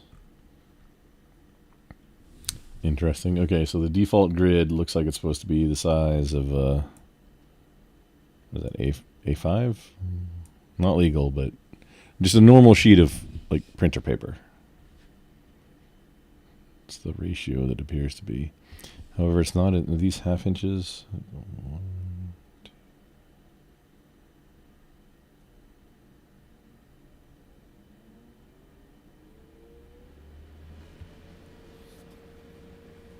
Oh no, it's 11 and a quarter by, is this 18? 2, 4, 6, 8, 10, 12, 14, 16, 18, 20, 22, 24, 26. No, it's not. It's not 11 and a half by 18. This is just a wonky size. This is closer to legal size paper format. I think, just based on the ratios there.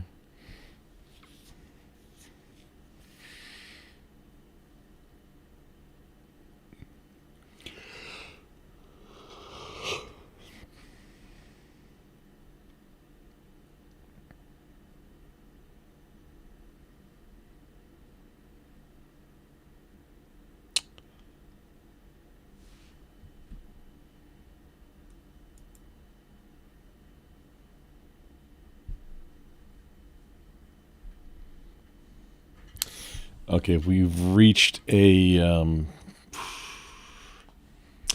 stopping point. I'm gonna go crash, and this isn't like we're down a rabbit hole. This is all frustrating. Should have been able to. I should have just used the shapes to get started. I'll take a look at it off stream, maybe, or honestly, I'll probably do something during the day tomorrow too. But I do have band rehearsal, so there's going to be like a hard cut between anything that I do beforehand and the evening. Not shenanigans. I don't know what. Maybe I'll just do this during the daytime, and then we do something else shenanigansy in the evening. But 100% thanks everybody for hanging out.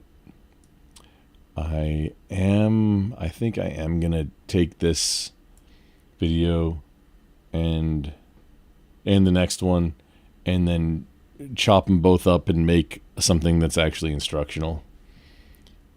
For somebody on Linux running at home,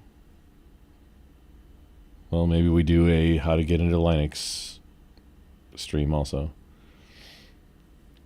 That is going to require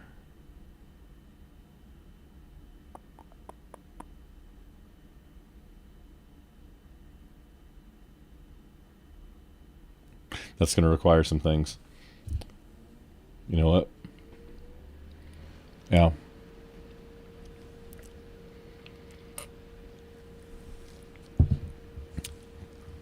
Starting out with a blank machine.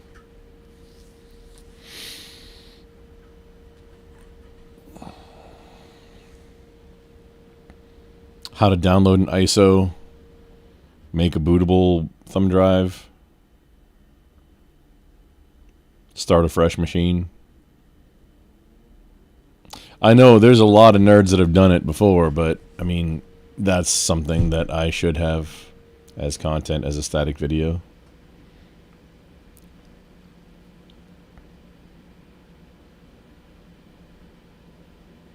Yeah. But yes, we have concluded. Thank you, everybody who, if you're still here or not, or you hung out with me during the course of the evening, you're all legends. And I thank you.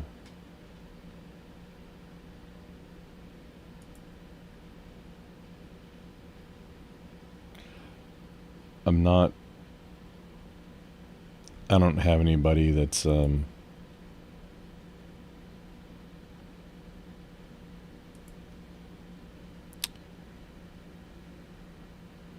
don't have anybody live on Twitch or YouTube. I mean, I can't rate on YouTube anyway.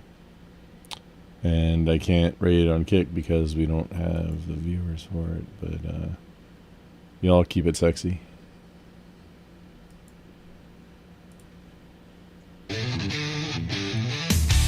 Steel boots on the ground, dust kicking high. Texas heart pumping under Okinawa sky. Racing engines screaming, tearing through the night. Hell diver born to fight under neon light.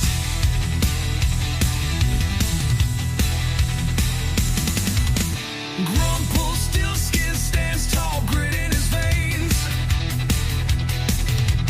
Church pews hum to the slap of his bass refrain. Building trucks from the dirt where the sweat won't die. Every scar on his hands tells a story why. Born to break the chains, rip the skies apart. With a bass line thundering straight from the heart. Metal bones and a fire that'll never dim. This is the anthem of Grumple's still skin.